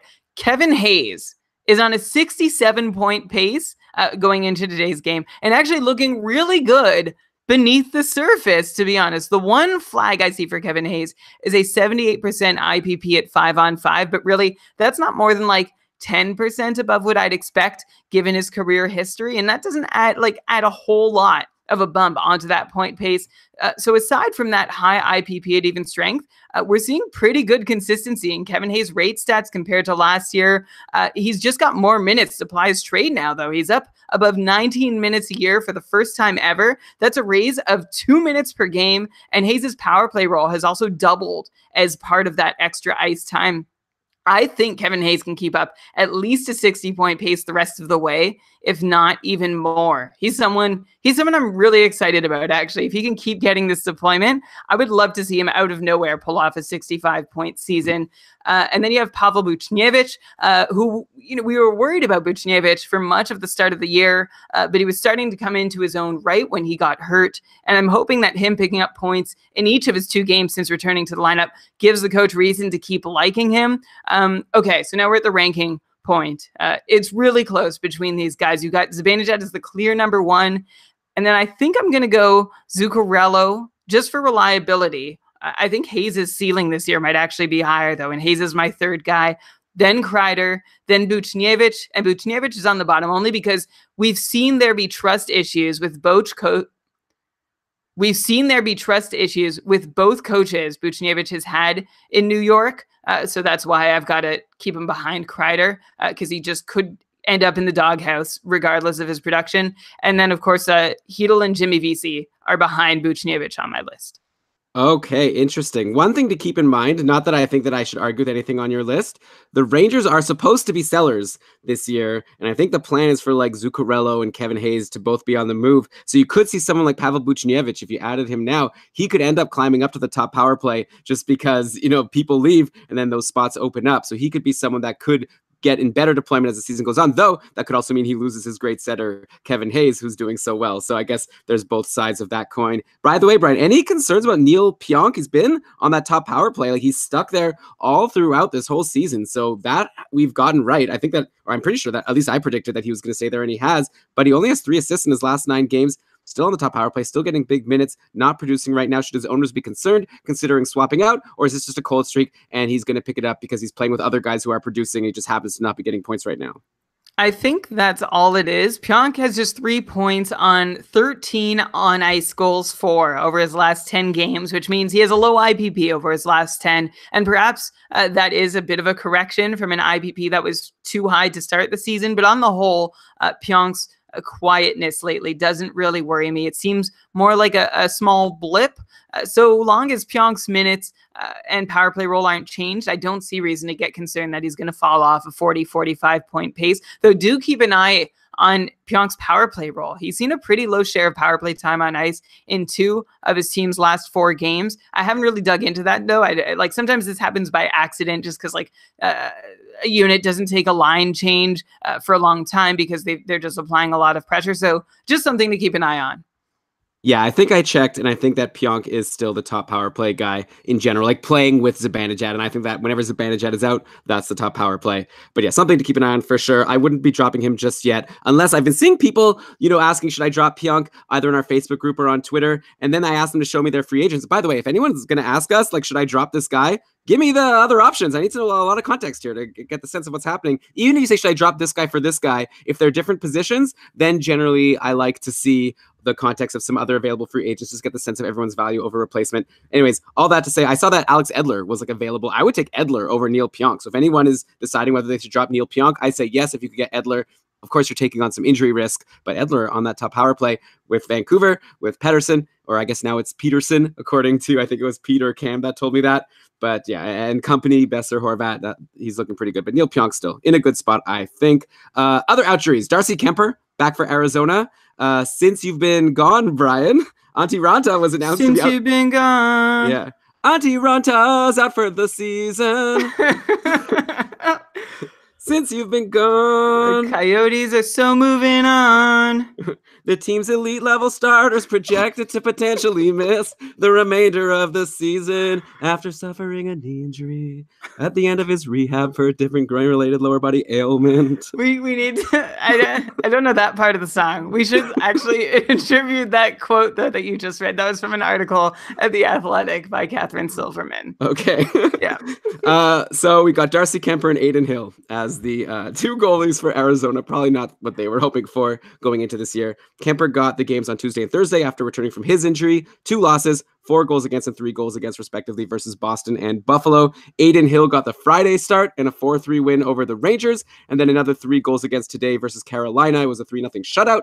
3 goals against on 27 shots. Not great, not terrible. Do you see a clear favorite here? Gotta imagine no. Or will they just go back and forth all season? Would you be jumping on either of these guys if they're in free agency right now if you need a goalie? So what I read in that article that you quoted in song was that Calvin Pickard, what we've noticed before, I didn't have to read the article to notice that Calvin Pickard is hanging around the lineup as a healthy scratch, right? At first we're like, well, they can't keep 3 goalies, but so far they are. Darcy Kemper, Aiden Hill, and Cal Pickard has been the guy in the press box night after night. What I did learn from this article is that apparently Pickard is working on a couple adjustments to his game to recover from some other adjustment that Philadelphia asked him to make that threw his game right off, and that's why he blew up his save percentage so badly. So I'm willing to go with that explanation because, I mean, I've never been the biggest Calvin Pickard booster, but I did think he was better than what he showed in Philadelphia, as I think most Philadelphia goalies are better than what they've shown. But that's, I think we'll get to that pretty soon. Darcy Kemper also isn't really starter material. So am I rushing to get any of these guys? No, but I think what Arizona is gearing up to do is to set up a timeshare between Darcy Kemper and Calvin Pickard and then send Aiden Hill down once they think that Pickard has adjusted enough and is set up for success in the Coyotes crease. I am a little more interested in Pickard than Kemper, assuming that Pickard can find his game again. I think his ceiling is higher, but I think if you're looking for a surefire starter from either of these guys, that's not what you're going to get. You're either getting a guy who's going to start, say, every other game, or you go for both and get the handcuff. I think Aiden Hill is probably going to be the odd one out, but that's still a total guess. Yeah, okay, yeah, because I feel like I would want Aiden Hill right now, actually. But I guess you're right. If you're saying that we're going to grab a goalie that's going to potentially be getting games for the rest of the season, perhaps, Kemper or Pickard. I'd take Kemper over Pickard. I feel like Calvin Pickard sucks. They gave me bad advice, and now my game is off. Come on, you've sucked for a while, Calvin Pickard. I don't want to hear that crap. Alex is saying in the chat room here that Crawford's injury looked bad. Yeah. What? I didn't know about this. I was actually going to bring it up. We're going to talk about the Philadelphia goalies, and then I was going to mention it as an aside, but Alex has scooped me. Okay. So yeah, Corey Crawford, I think he was, I don't know if he was hit or something, but I think he hit his head on the goalpost or he hit his head on something, which for Corey Crawford is probably, it's scarier when it happens to him than any other NHLer. Remember, he missed 10 months with post-concussion syndrome before finally coming back a couple weeks into this season. So I don't know what's going to happen with him. It's a really scary situation. I don't even, it feels, I don't know, a little shallow to get into the fantasy implications of this, but of course that there is the question, what happens? Well, I guess Cam Ward starts games in Chicago for now. And you didn't want Crawford really as a Chicago starter. You certainly don't want Cam Ward as a Chicago starter. You might as well give them Jack Hughes right now if that's how this is going to go. But I really, truly hope that Corey Crawford is okay. What an awful thing to keep happening to him. Yeah, that's very sad. And it's Chicago's a bad team. And I guess if your league just counts wins and saves like Brian R. Joint League does, maybe you want Cam Ward, though who knows how many games Chicago's even going to be able to win with him in the nets. I didn't see anything. It's too bad. I really hope Crawford will be okay. Man, what a bummer way for his career to go after, everything was going so well for so many years. But okay. Hopefully he'll be fine. Let's go to some more goalies, some more goalie injuries, actually. Hopefully less serious ones over in Philly. Anthony Stolarz, Stoli the goalie, the newest goalie to be injured in Philly. He joins Brian Elliott, who was supposed to be back soon, but keeps getting delayed in the list of injured goalies. Mikhail Neuwirth, I guess, is actually healthy now. but he's been away because he had a baby. So congratulations, McCall Neuwirth. But like, this is a guy who's already been terrible, already gets injured all the time, and now he just had a baby, and we know what that happened. We know what happens then to these players when they have their babies. So like, I don't know. I have zero faith in McCall Neuwirth. He actually returned from his injury back on Monday and made it 28 minutes versus Winnipeg before getting pulled, or maybe that was Sunday. But yeah, so I guess right now we're looking at Alex Lyon as the goalie for Philly, and then maybe Neuwirth is there also until he gets injured. But at that point, like if Neuwirth gets injured again, which at this point I feel like it's just a matter of time, like no one wants it to happen. Everyone says no, leave him in the minors because he needs to learn, and this team is a disaster, so you don't want to bring him up and ruin him. But if everyone's injured but Alex Lyon, Philly needs to call up Carter Hart, right? Like it seems like this is actually going to happen now.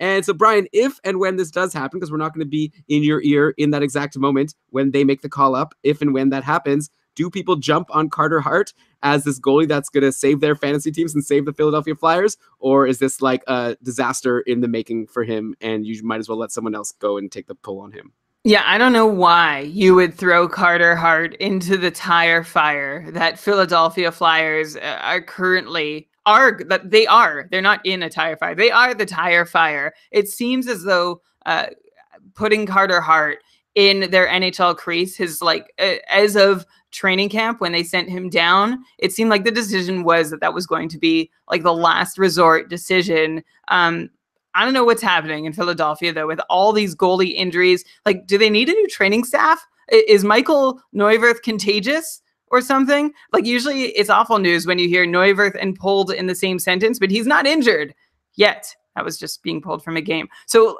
honestly, whether it's Alex Lyon or Anthony Stolarz or Michael Neuwirth or Carter Hart in the Philadelphia net, I don't think it matters because Philadelphia is a mess at the moment, and they could stand to make some big changes to help benefit any goalie that's tending twine for them. So at this point, I am sort of just waiting for a coaching change. The same way, by the way, when we recorded, I think the last podcast that I was on, we were talking about Edmonton, and I was like, well, let's hold off like getting too far ahead because I'm pretty sure by the time most people hear this episode, Edmonton will have a new coach, and that happened. So I'm going to pull that again tonight for Philadelphia. It's Sunday night. I expect by the time we're talking about the Flyers next week, they'll have a coaching change. So it is a weird situation. Like they just have a new general manager. So maybe that general manager is a little reluctant to make that kind of move so early in his tenure. But things look so broken for the Flyers. I don't know what the other option might be. Well, there actually was news that came out earlier today that Hackstall was fired and Quenneville was hired as the coach. And I saw that on RotoWorld. And then like 5 minutes later, there was a correction saying, no, that source was incorrect. And Philly is saying that they haven't changed the coach. So I feel like Philly is not going to come out to the media and say, no, we haven't fired Hackstall, to just then go fire him like a day later. So that kind of makes me think that he's going to stick around at least a little bit longer. Maybe he's got a couple more games. But yeah, like you say, this whole team is bad. So how about we go out of injuries and outjuries and into cold streaks? Because I want to start asking you about some players, Brian. I think we're at the point in the season where we need to start looking at some of the guys who you've been saying all throughout, you got to wait on them. They're good players. Some of these players you've loved for years. And finally, like, I want to get your take. Maybe, but hey, feel free to say, hold on, they're going to bounce back. But I got a bunch of people that people are asking me about. I'm really glad to have you back on the show so we can give some definitive answers. And there's a bunch of these guys on Philly because they've got a lot of cold streak guys. So here were the lines. First of all, let's just set this up. So here were the Philly lines yesterday in the embarrassing loss to Vancouver. They were going with Giroux, Nolan Patrick, and Michael Raffl. Then Couturier with Simmons and Voracek. JVR with Konechny and Jordan Wheel. So basically a complete mishmash. Like these are not lines that we've been seeing all year long or anything we expected to see, like Konechny with JVR and Wheel. What's that? What happened to Couturier not with Giroux? Everything is topsy-turvy. So anyways, we got Giroux, Voracek, Couturier. They're all doing well. So we could spare them. They're good. You're happy if you have these guys. Somehow they're getting points even when nobody else is. Wayne Simmons, 1 goal and 0 assists in his last 9 games. So he's been terrible. JVR, James Van Riemsdyk, 2 goals and 1 assist in his last 11 games. I was actually offered JVR for Chiasson today. And to be honest, I passed on the deal. But to be fair, this is like I said, like I have players in IR that are going to come out soon. Also, like there's guys like Jeff Carter and Alex Galchenyuk who we'll get to, like already in free agency. So if I could just grab a slumping Jeff Carter out of free agency, why should I trade my Chiasson for a slumping JVR. I don't see a difference. You'll tell me if I was dumb and you think JVR is about to break out. You've got Travis. He's not even on the top power play, by the way, right now. Simmons has been in that last top power play spot. We had this conversation briefly on the patrons only Facebook group already. Like I think in the context of your league, it made sense for you to decline that trade, but it does seem kind of crazy if there's any chance that like this roster spot is the same, like whether you're choosing to have Chiasson or Van Riemsdyk like a month or two from now, I'd probably rather Van Riemsdyk. Maybe. Yeah. So, and we'll get you to do your full analysis on James Van Riemsdyk in a second. Like, keep in mind, I have Raquel and Bergeron in my IR. So I hopefully will have those guys on my roster and no room for Chiasson. Though, like the way Chiasson is playing, or Chiasson, I don't see myself dropping him. But anyways, I'll worry about that problem when I feel like even when you're correcting Chiasson, like you're still like everybody struggled with it here. Like I remember the play-by-play guys, like it seemed like a constant note that they were talking about how Alex Chiasson wants his name said, and he probably did change it since Ottawa. Okay, Chiasson.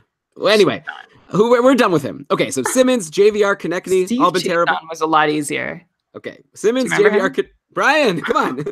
Simmons, he played with Glenn Wesley, I think, in Carolina. Yes. Simmons, JVR, Konechny have all been terrible, even maybe more terrible considering how much people paid to get him or how high they drafted him. Shane Gostisbehere, pointless in 4 games, only 2 assists in his last 11 games, 13 points in 31 games on the season. So you look at any time frame, and this guy sucks. So we got to figure out what people should do with him. He was on a 68-point pace last year. You were optimistic that he'd be able to keep that up. Like I remember when we were recording our almanac over the summer, you were saying how like you think Giroux is going to regress. You were like giving all these reasons why the top guys on Philly aren't going to be able to repeat what they did last year. But yet you still said you thought Gostisbehere would be able to keep up what he was doing. And I remember having arguments with you, being like, how is that possible? How is he going to get as many points? And like the exact opposite happened. Giroux's amazing. Gostisbehere sucks, and he's still on the top power play. So I feel like I don't know. I just really like I had a question both on Twitter and on Facebook from 2 different people. It was a very strange coincidence asking if they should drop Gostisbehere for Josh Morrissey. Like I saw, like what a weird trade. But you know what? Like if you would have done that 3 weeks ago, you'd be laughing because Morrissey's helping you and Gostisbehere's doing nothing. So okay, these 4 guys: Simmons, JVR, Konechny, Gostisbehere. Are any of these guys droppable at this point, or are you going to say to hang on to all of them? I think you have to hang on. They're all quality players. Konechny and like JVR, I feel like is the least droppable of the group, and then Konechny and then Simmons. Like that's the order in which I'd rank them in terms of my faith in them being able to rebound to a fantasy relevant position long enough for the rest of the year. Although Simmons is the guy on the top power play and Konechny's nowhere in the depth chart right now. But Michael Raffl, you can't even parse these lines. And again, when the lines shuffle this much, this is something that often happens with, like in the death throes of a coach. So we'll see if it, like how anything shakes out. In the meantime, we have to make sense of what is left. And let's zoom in on Gostisbehere here. At 5-on-5, Shane Gostisbehere's shot rates are down, which usually I say like that's on the player. That means that they're not succeeding as much as they should have been compared to last year. Like, and that's on them. It's not like random variance, but I feel like there have been these tactical shifts made in Philadelphia that have led to Gostisbehere's shot rates going down rather than him just suddenly struggling to do what he's done the last few years. He also has no goals on 40 shots at even strength. So that's not great. His IPP is down about 10%. And on team level, everybody sucks when Gostisbehere is on the ice. His even strength on ice shooting percentage is just above 6%, which is bringing back memories of the problems that Giroux and Voracek were having in Philadelphia during past years where there's been a broken system and they were still very good players, just not in a system in which they could succeed. On the power play for Gostisbehere, the situation is actually pretty steady from last year. He's attempting as many shots as usual, though more of them are getting blocked than last year. So that's, I don't know, that seems like it could just be a temporary thing. His on-ice shooting percentage is also bad on the power play, down below 10%, which is pretty bad for a power play. You don't like to see that. I'm just summarizing all this to say it feels like there are circumstances beyond Gostisbehere's control that are making his season go sideways. And I remain as faithful in his ability as I was back in the almanac. It's just frustrating to wait. Like I feel it. Like I own him in at least one of my leagues. I need to check my rosters more closely, I guess. And it's been painful but I think you need to keep the faith. Like, I would still consider him a buy low, as I would James Van Riemsdyk, and to some extent Konechny as well. Although don't expect him to be a line one, power play one kind of guy. But the run he went on within the last, was it a week or two ago, that he had a pretty solid string of points that he put together? He can do that. Yeah, you're talking about Konechny now. Yeah, that's Konechny. So, like, I'm saying you could buy low on guys like Gostisbehere, Konechny, and James Van Riemsdyk. Wayne Simmons is the one guy I'd be nervous about buying low on. Wow, because JVR is the one that's not on the top power play. I don't know, because we haven't seen, the thing is, like, when a player goes to a new team, sometimes, like, maybe JVR was just doing so well because he was really clicking with, I don't know, Kadri and Marner. Wasn't that a line at some point on the Leafs? Like, maybe he's just, I don't know. I'm very concerned about James Van Riemsdyk. I don't know if I'd be buying low on him. I understand why you're saying to buy low on Gostisbehere. So if you have Josh Morrissey, you want to make that trade offer, I can see that potentially getting accepted from what the questions that we've been getting. Another assist, by the way, for Morrissey today in the 5-4 win over Tampa for the Jets. So, yeah, but it's really tough. But I think I'm going to agree with you. Like, as long as Gostisbehere is the quarterback on that top power play, like Provorov's another guy I could have brought up, right? That's doing nothing lately. So as long as Gostisbehere is the top power play quarterback, you got to think at some point he's going to do something, but he's a really tough hold right now. I'm really happy I don't have him in any of my leagues because I would be tilting big time and would not know what to do. I was tilting earlier about Erik Karlsson. He's bounced back. He's amazing. My life is good. I hope that I don't wish what I went through on anybody, and I know it's happening to the Gostisbehere owners, and I feel bad for them. Okay, another guy, Brian, that you've loved forever, and for good reason, is Jeff Carter, but he's doing a whole lot of nothing. He's pointless in 4, has only 15 points in 34 games on the season, like his lowest point pace I think he's ever had. He was dropped in a couple of my leagues a few weeks ago, and in both of those leagues, I jumped on him. I was really excited. Wow, I'm going to get Jeff Carter, this guy who's like 5, whatever, on a little bit of a slump, but now I'm going to have him for free in these 2 leagues. I've given up on him in both of those leagues since then. Like, he's doing nothing. I couldn't justify holding him. I wonder how long it'll be before Jeff Carter gets dropped in my cupful division. He's still owned, but the owner of him must be just, you know, really struggling to decide if he should keep him, especially for a center. Usually, like, there's more centers available in free agency than other positions, so it must be really hard to be holding Jeff Carter. And, you know, it's not like Kopitar and Brown are doing that much better, but at least they're giving their owners something. So I really feel like Jeff Carter, like, even when Kopitar and Dustin Brown are getting points, Carter's not. Maybe you could blame it on the fact that he's playing with Brendan Leipsic and Nate Thompson at even strength. By the way, side note, Brendan Leipsic is on LA now. I guess Vancouver traded them to him. We didn't bring it up on the show, so there you go. There's that piece of news. Or maybe is it just the fact that Jeff Carter has finally hit the expected regression that you'd expect from a 33-year-old? Like, he's no Alex Ovechkin, clearly. Yeah, what do Jeff Carter owners do as a time to let go? So this is not expected regression because he's 33 years old. That's not why Jeff Carter is struggling this year. I'm actually not sure why Jeff Carter is struggling. And before I do, small correction, Elon Leipsic was claimed off waivers by the Kings from the Canucks, not traded. Anyway, yeah, I know it's not. It's irrelevant. It's been a very sad season for Jeff Carter. He has declining shot rates, which is it's sad considering how dependable. Oh, sorry. Let me try that again. For Jeff Carter, it has been a very sad season. He's had declining shot rates, which is really unfortunate considering how dependable Carter has been in that category in the past. And to add insult to injury, Carter's only converting on 6.5% of his decreased shots, like his decreased shot counts, which is like half his career shooting percentage on declining shot rates. So that really just compounds all his shooting issues. His 5-on-5 IPP is at a dreadful 35%. That's like what we'd expect from a so-so defenseman, not a high-end forward like Jeff Carter. His on-ice shooting percentage is below 7%. Everything on the power play actually looks okay, but at 5-on-5, yeah, it's been really bad news for Jeff Carter, both in his own numbers and in his variance numbers. So I'm not sure. Like, there could be some measure of turnaround here. Like, maybe he could be a little bit like Kopitar and Brown, where they're not quite themselves, but they're at least giving you something. But Carter's a long way off from being the 60-point big shot taking guy that we've come to like. And his line mates at even strength could be the culprits. Like, that is one theory for why he's struggling. Nate Thompson is a fringe NHLer, and Brendan Leipsic might not be much above that. It was Matt Luff for a few games before Leipsic joined the team. So like, all these fringe guys that Carter's playing with are downgrades from Tyler Toffoli and Tanner Pearson, who Carter had pretty much been attached to for the last few years. Yeah, I mean, you'd be happier with Matt Luff than Jeff Carter over these past few weeks. I don't know, Brian, if you've noticed that Matt Luff has shown up on the score sheet every once in a while. Yeah, so it's tough. So you're saying in a lot of leagues, you could probably let go of Jeff Carter. Feel free, as always, tweet at us at Keeping Karlsson. Let us know who you're thinking of dropping him for. Give me the context of who's available in free agency. Even better, join our patron-only Facebook group.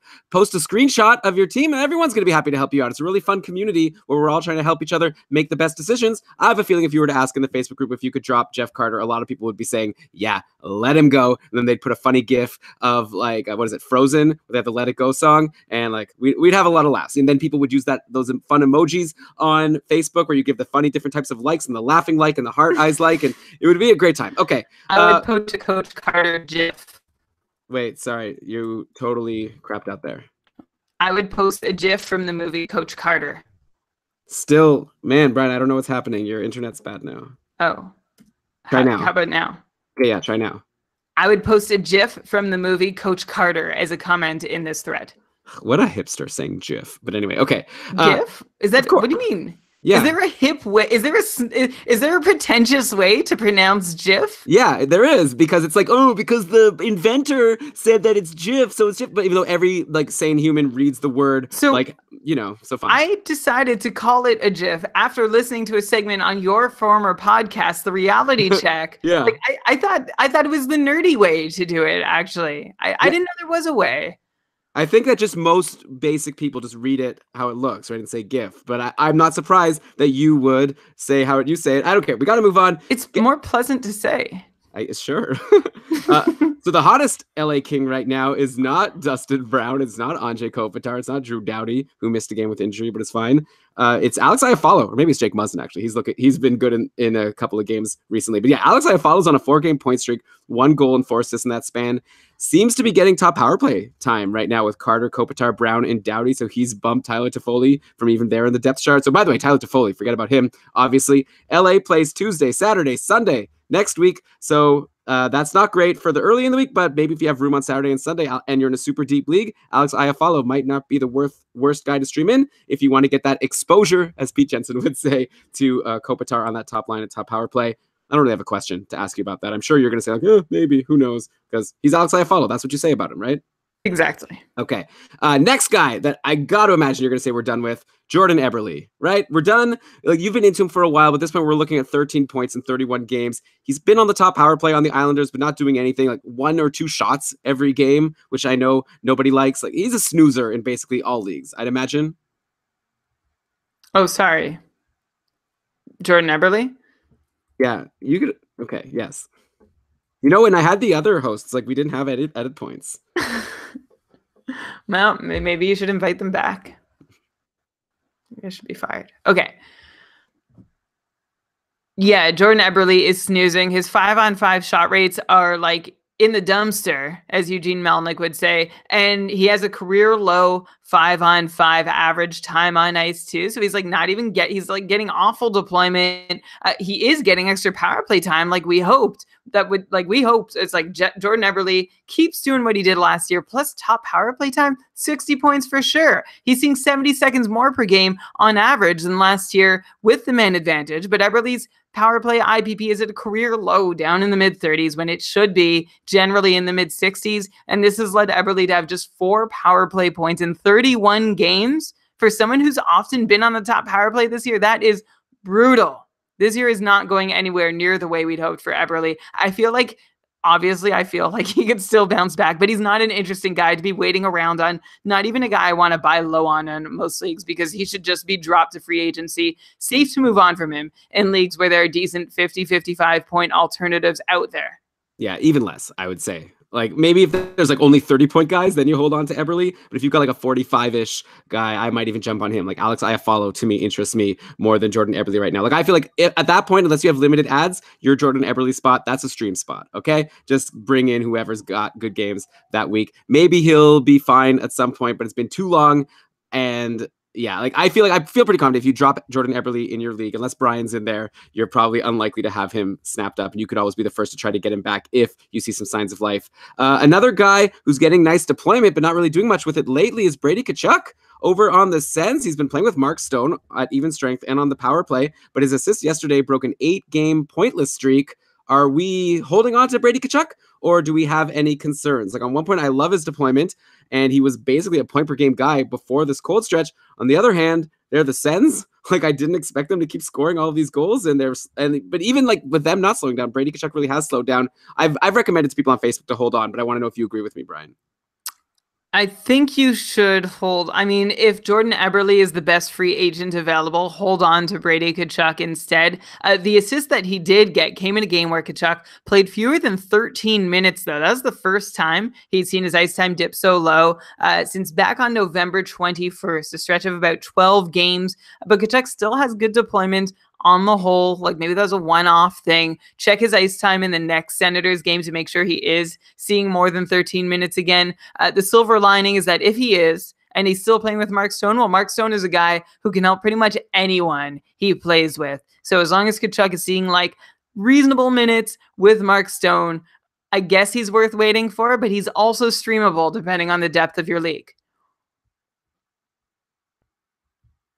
Yeah, I just think that what we saw at the start of the year from Brady Tkachuk makes me want to hold on. Like, the big difference between him and Eberle, they're both cold right now, but Eberle's been cold forever, and Brady Tkachuk showed us like such a high upside and ability to get points. And so yeah, I say you hold for as long as he's sticking with Mark Stone. Even if he goes for another like 5 pointless games, I wouldn't be dropping him if he's still getting that great deployment.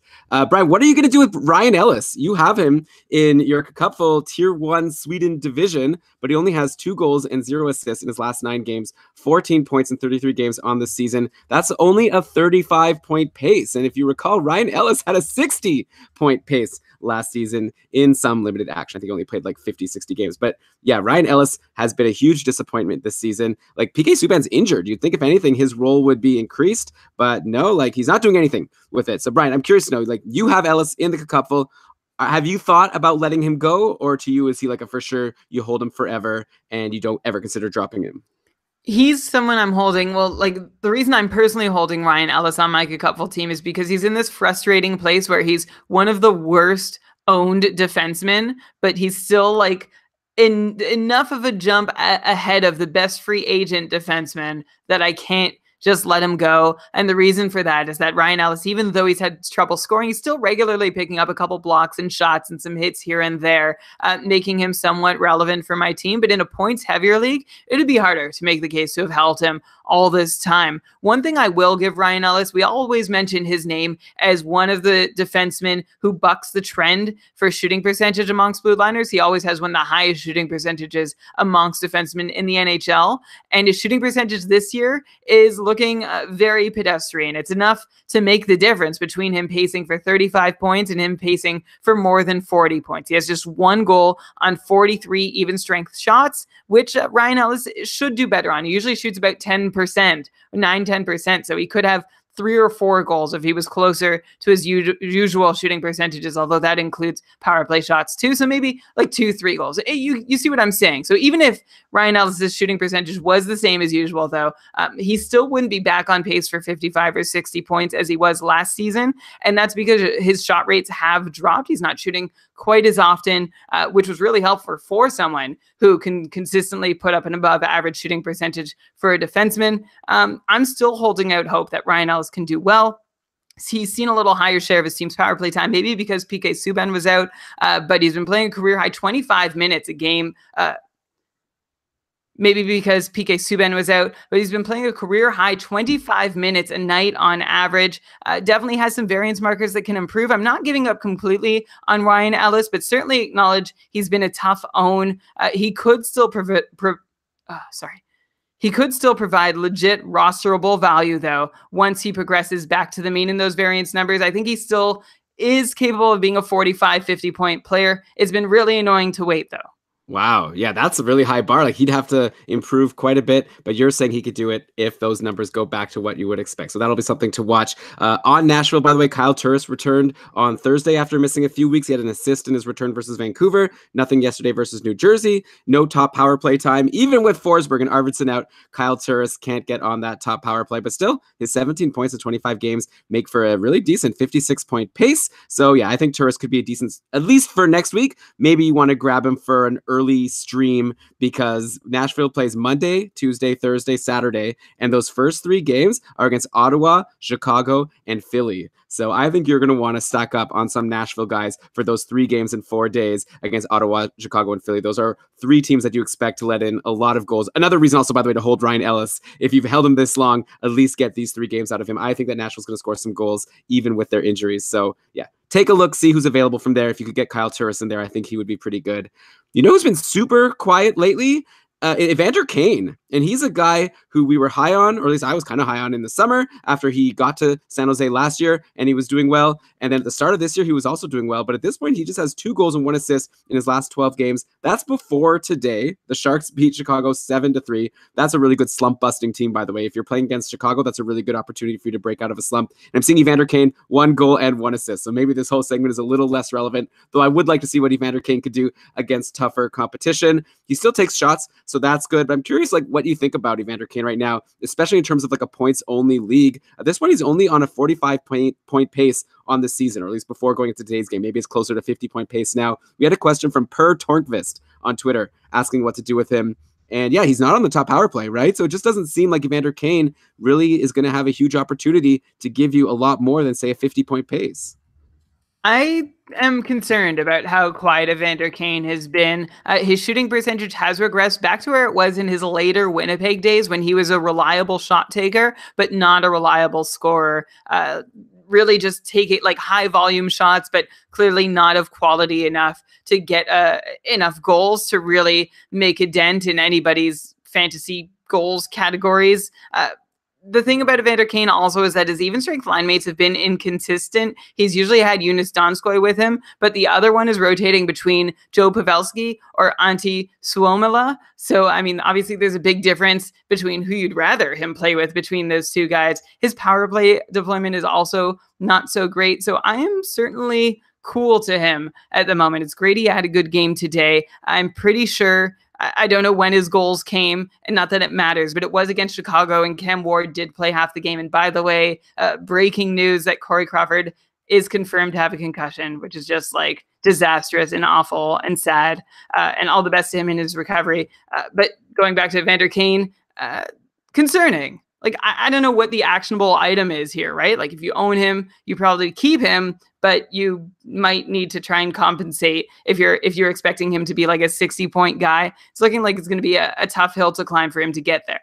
Yeah, I agree. Maybe the actionable item, first of all, is if you don't have Evander Kane, don't go buy low because we're not expecting him to bounce back in any huge way. Though, I mean, I've always kind of considered Evander Kane and Jeff Skinner as similar as 2 guys who shot a lot, but maybe weren't getting the best deployment. Though at this point, Jeff Skinner is looking crazy. So who knows? Like maybe at one point this season, Jeff Skinner was getting dropped in a bunch of leagues because he wasn't on a good line. And look what happened. So maybe that kind of thing could happen with Evander Kane, but it seems less likely. Like there's a lot more good players on San Jose that Evander Kane has to compete with. One of them is Timo Meier, who didn't get any points today somehow, even though San Jose scored 7 goals, but he did take 7 shots. So you would have expected in most of these types of games he would get a point or 2. But yeah, he's up to now 32 points in 31 games with 10 points in his last 7 games. So Timo Meier is on fire. Over a point per game on the season. Seems to me like an obvious better own than Evander Kane. And, you know, going into the year, you could have gotten Timo Meier very late in your draft as opposed to Evander Kane. So congratulations if you got Meier or if you picked him up early in free agency. Are we looking at like a 70, 75-point guy? Like, is Timo Meier an all-star? We've already talked about him a lot, so I just wanted to check in and be like, I know before we also said it was for real, but like, how for real is this guy? Like, this point pace is insane. It is insane. And Meier has more than 3 shots per game, which is fantastic, just shy of Evander Kane's shot pace. But Meier's converting much more often than Evander Kane. He has 18 goals on 99 shots. You could do the math there, Elon. He is benefiting from an 18% shooting percentage, and that's like more than twice as much as Evander Kane's shooting percentage. And like the question here is, can Timo Meier sustain such a high shooting percentage? We don't have enough of a sample from him to know yet. But even if it doesn't quite sustain, Meier's deployment at even strength is better than Meier's deployment at even strength is better than Evander Kane's. His scoring is better than Kane. So yeah, I don't think you were asking me between Meier and Kane, but I would prefer Meier for sure. His variance markers are also better. He's got a healthier on-ice shooting percentage and IPP, like sort of on the unsustainable end, but not about to come crashing down. 75 points though, feels like a stretch if Meier isn't actually a near 20% converter on the shots he takes, especially since he has like no role on the top power play. I am more comfortable having Meier at a 65-point pace the rest of the season, and I might actually lean below that rather than above. So you heard it here first. Brian is saying sell high on Timo Meier. So if you do so, and then it doesn't work out for you, you could send your hate mail to at Brian. What is your Twitter again? It's always at Dubrow. It's like, how high can you sell? Like, I don't think you're going to get better value than Timo Meier back for Timo Meier in a trade. Right? I see like, what you're saying. Like, I don't think sell high is the advice here. I think it's just like enjoy, but like you won't be able to enjoy quite as much as you've been enjoying. Elon, I thought that was a really great opportunity actually for you to take me on an over-under bet. If I was saying 65 points is where I'm comfortable at, and you're saying 75 points. Okay. Do over under 70? Let's do 65. I'll take over 65. I was saying already that I would take the under, but I feel like 70 would be the nice. Wow. So I really feel like you give this advice to people and then you don't eat your own dog food. You just, if I quote you, I believe you just said, I think he's around a 65-point guy. And if anything, I would lean closer to 60. It is, but I'm trying to game this bet to give me a better chance of winning. Why can't you just make an honest bet and make this an entertaining show? We're not like playing these bets aren't for anything, Brian. If you're all the way up at 75 points and I'm like 60, 65, then I feel there's room for me to like gain a little bit more leverage than I feel like I need. Just some room just to get comfortable here. I mean, I asked a question. You gave an opinion. Like, I didn't say that I think he's a 75-point guy. I don't know where this comes from. Whatever. Dave you don't believe what you said. So basically, Brian is saying that even though he told you, the listener, that he thinks that he's closer to a 60-point guy, he won't take a bet of over under 65. You know that's not what I'm saying. Also, okay, so take the bet. I'm taking it. Let's take it. 60. But how are we going to track it? Like point pace the rest of the season from December 17th forward. No, that's what you said. Just 65 points total. No, check the tape. All right. We'll talk about it after the show. Are you not trying to push me the other way? Dave Betton, Stream Scheme, Dave Betton's in the chat. He said, quote, "You don't eat your own dog food." What? Wait, what's that? Did I say that? You said that to me. That's a saying. But you're not supposed to eat your own dog food? I think that's a saying. It's like about you have to go with what you say. All right, we got a lot to get to here. Okay, this is getting really embarrassing, by the way, for not only you, but also for Corey Schneider on this season. 3 goals against on 7 shots before getting pulled versus Vegas on Friday. Only 1 game with a save percentage over 900 all season in 9 appearances. I think like it's beyond just saying that Corey Schneider is a huge snoozer. Like FYI, if you still have Corey Schneider on your team, you're blowing it. Like you don't need him. Even if you're like, oh, start, like, like I really need starts. Like he sucks. Like, every game he plays, I want to call my bookie and be like, give me the other team. And I'm willing to bet any amount because I think that Corey Schneider is terrible. Okay, he's making Keith Kincaid's 906 save percentage look like Keith Kincaid is a total superstar. So Brian, here's my question to you. Do you think it's possible that we see Corey Schneider waived and sent to the minors at some point in the near future? I could see him getting darlinged. I really see this happening. So I actually would need to check this out. I know that Corey Schneider has a no trade clause. I don't know if he has a no move clause. He actually has like a ridiculous contract. He signed for 3 more years after this one at $6 million a season. So if the Devils could bury that in the minors, you'd expect them to want to do that. I feel like it is just a no trade clause. So maybe they could go ahead and do that. It is really strange why they keep trotting him out. I guess they want to see if they can get anything out of the 3.5 more years that they're paying Corey Schneider $6 million for. They want to try and make it work.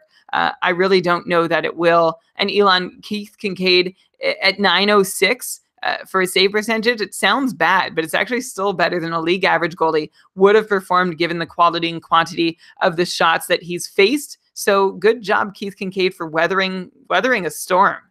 Yeah, Keith Kincaid, for sure. Like, if you have him in your league, you have the starting goalie on the New Jersey Devils. End of story, in my opinion. Okay, next, let's go to some final injuries and outjuries here as we close out the show. Mike Green is going to be out 3 to 5 weeks with a lower body injury on the Red Wings. Green's been fantastic this year, 16 points in 23 games, but you knew what you were getting into. if you added or were relying on Mike Green. This guy hasn't played a full season in over 11 years. So it was just a matter of time before he was going to get hurt.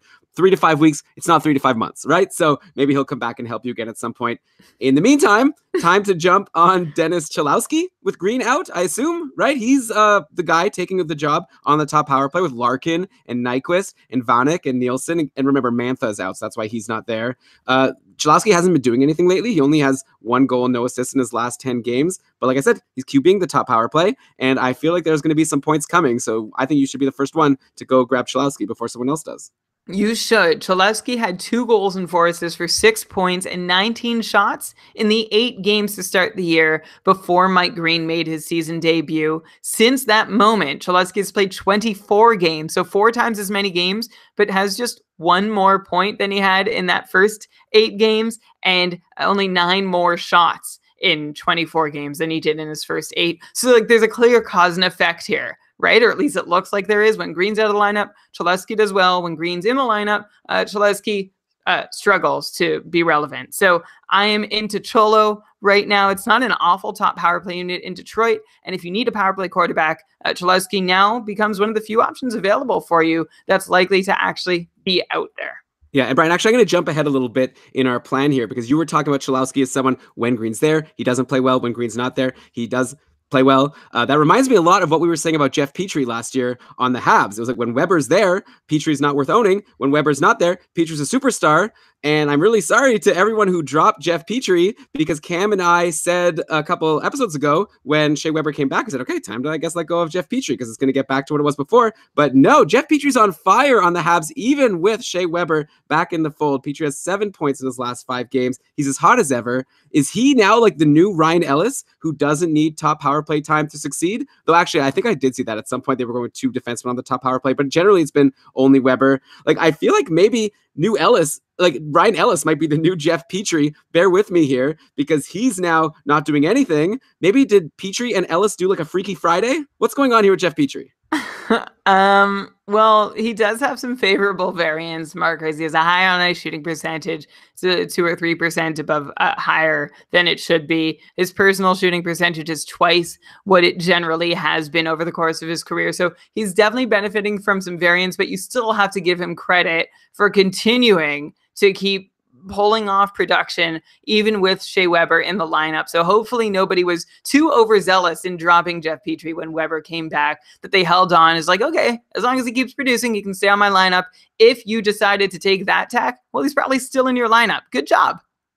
Yeah, and you are enjoying it. And Brian, are you like sell high on Jeff Petrie, or do you think that he's just going to be like a really valuable defenseman to own? Like if you had the option to trade Ryan Ellis for Jeff Petrie right now, are you making that swap? No question.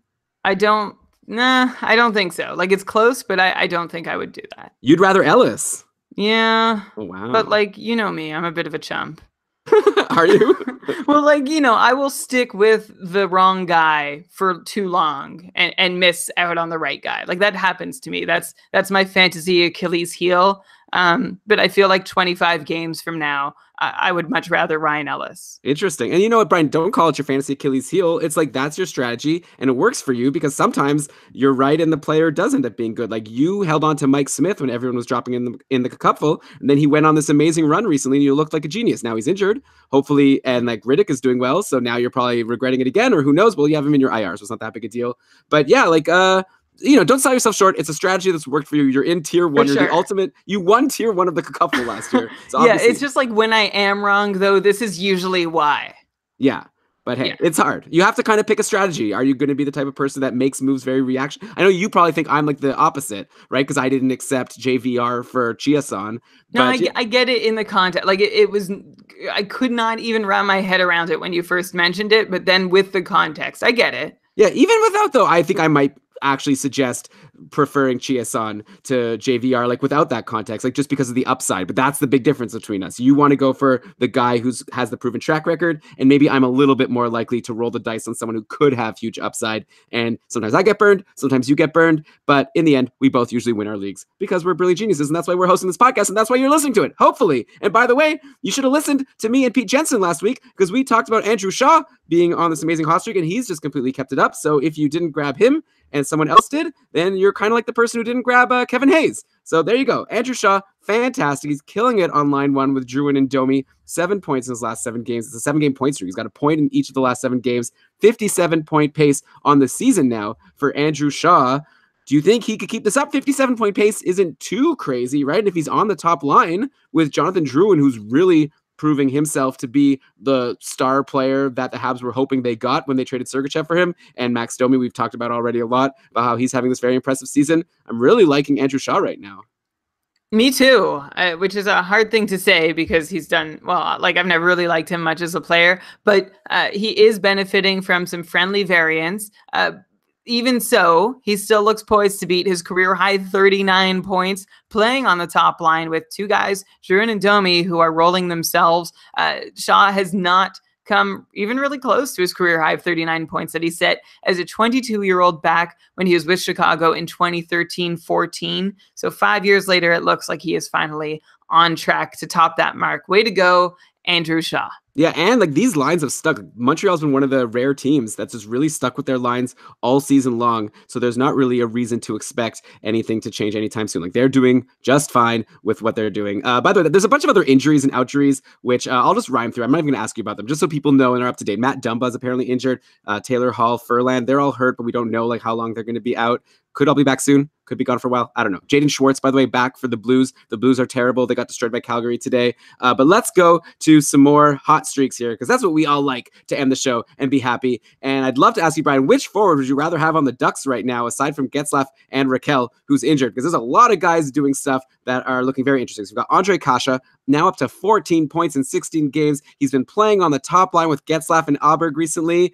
And actually, like, this is a dumb game because I think Andre Kasha is the clear winner. Like, I think, like, he's so good. Now he's on the top line. He's getting all these points, and we totally called this in the almanac. So I'm really happy that we said that he'd be good, and he's making us look good. Pontus Aberg, by the way, 9 points in 9 games since he's been on that top line, or I don't know, maybe before, but in his last 9 games, he has 9 points in 9 games. He's been playing with Ryan Getzlaf during that span. You've got Daniel Sprong, who's not on the top line. He's been playing with Richie and Henrique, but he's on the top power play, and he scored 2 goals versus Columbus yesterday. You've got Jacob Silfverberg, who was slow for a really long stretch, but he's on the top power play, and he had a 4-game goal streak that was finally broken yesterday. So of these 4 guys, I'm not going to ask for a ranking. I already deployed my ranking on the Rangers, but is there anyone here that especially interests you? And is there anyone here who you think there's no way he keeps up any relevance? Kasha interests me. I have more faith in his raw skills than any of these other guys.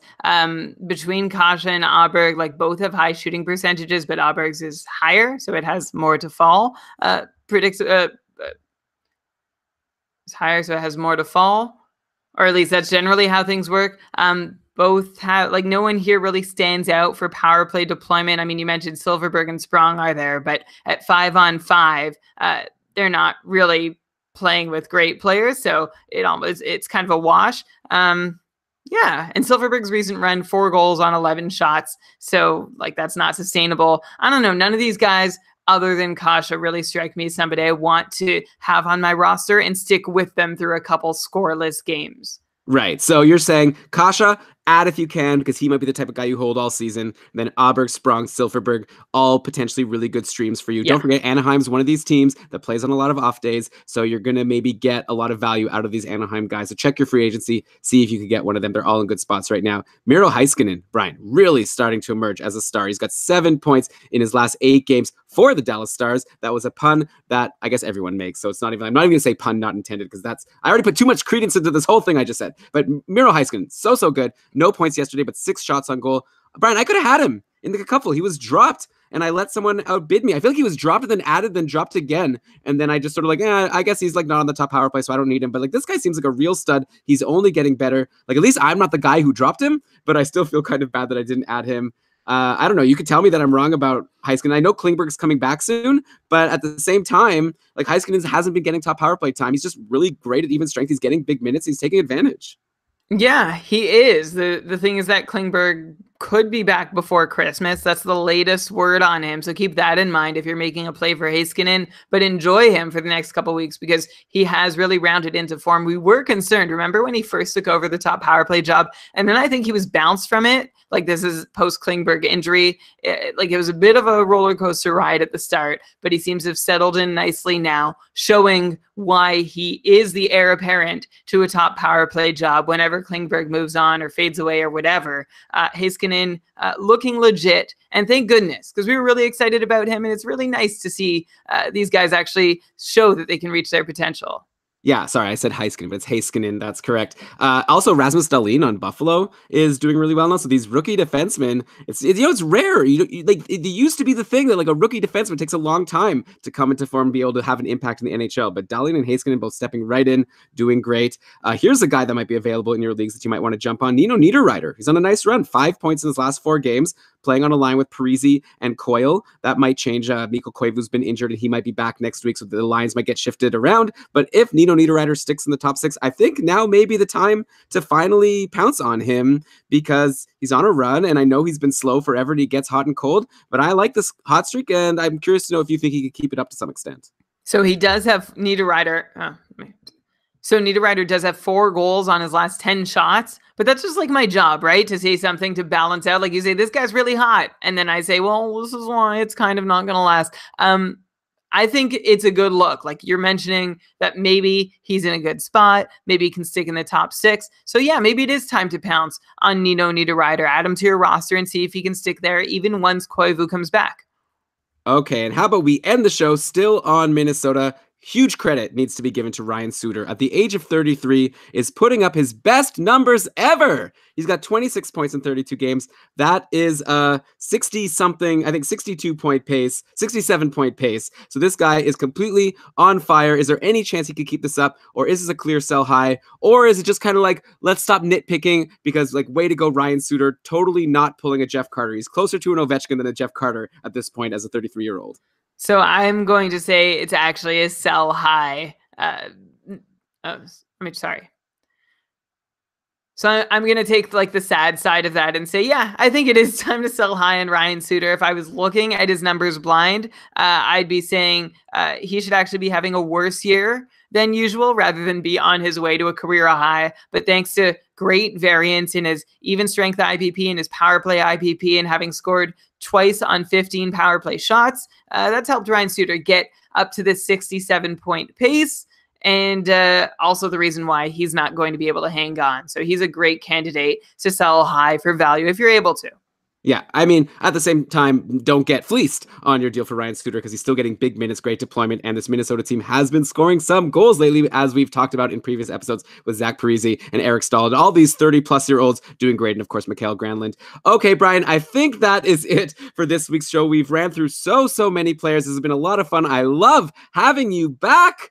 And I'm excited to be back with you again for the rest of the NHL season as we'll continue to break down every single week in fantasy hockey action in the NHL. And thanks, of course, to everyone who's listening to the show. You're the reason why we do this. If you like the show, let us know. Or if you don't like the show, let us know at Keeping Karlsson on Twitter. If you do like the show, not if you don't like the show, but if you do like the show, we'd love for you to tell people on iTunes about it. You could give us a 5-star review there, or if there's any other reviewing mechanism on whatever service you're using to listen to this podcast, we'd love for you to spread the word. We know sometimes you don't want to tell people in your league about where you're getting your fantasy advice. The least you could do is tell strangers on the internet that you like the show, and that helps us out a lot. If you really want to help us and help yourself, we have our Patreon program over on Patreon. You can check out keepingkarlsson.com/patron for all the details. But basically, in a nutshell, you give us $5 a month, which is basically nothing. You're buying Brian or I a cheap beer, like, a discount beer at a bar once a month. And in exchange, you're getting access to our patron-only Facebook group. You're getting our monthly patron cast, which, by the way, we're recording it tomorrow. So, Brian, you get a good rest because we're doing this all again tomorrow. We're going to answer every single question that the patrons throw at us. And if you listen to the show and you already missed the patron cast, that's okay because you have access to the backlog of all of the shows.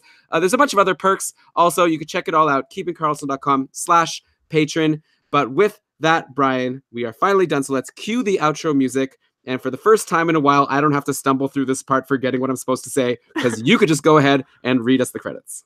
This episode of the Keeb and Karlsson Fantasy Hockey Podcast was presented by Dobber Hockey and supported by our patrons, including our newest ones, Fenner S., Elliot M., Brandon J., Nicholas R., Mike D., or Mickey D., and Zachary E. This episode was researched with help from Dobber Hockey, Frozen Pool, Dobber Prospects, Corsica, Natural Stat Trick, Charting Hockey, HockeyGoldies.org, Hockey Reference, Hockey Viz, Hockey Database, Elite Prospects, Roto World, and Yahoo.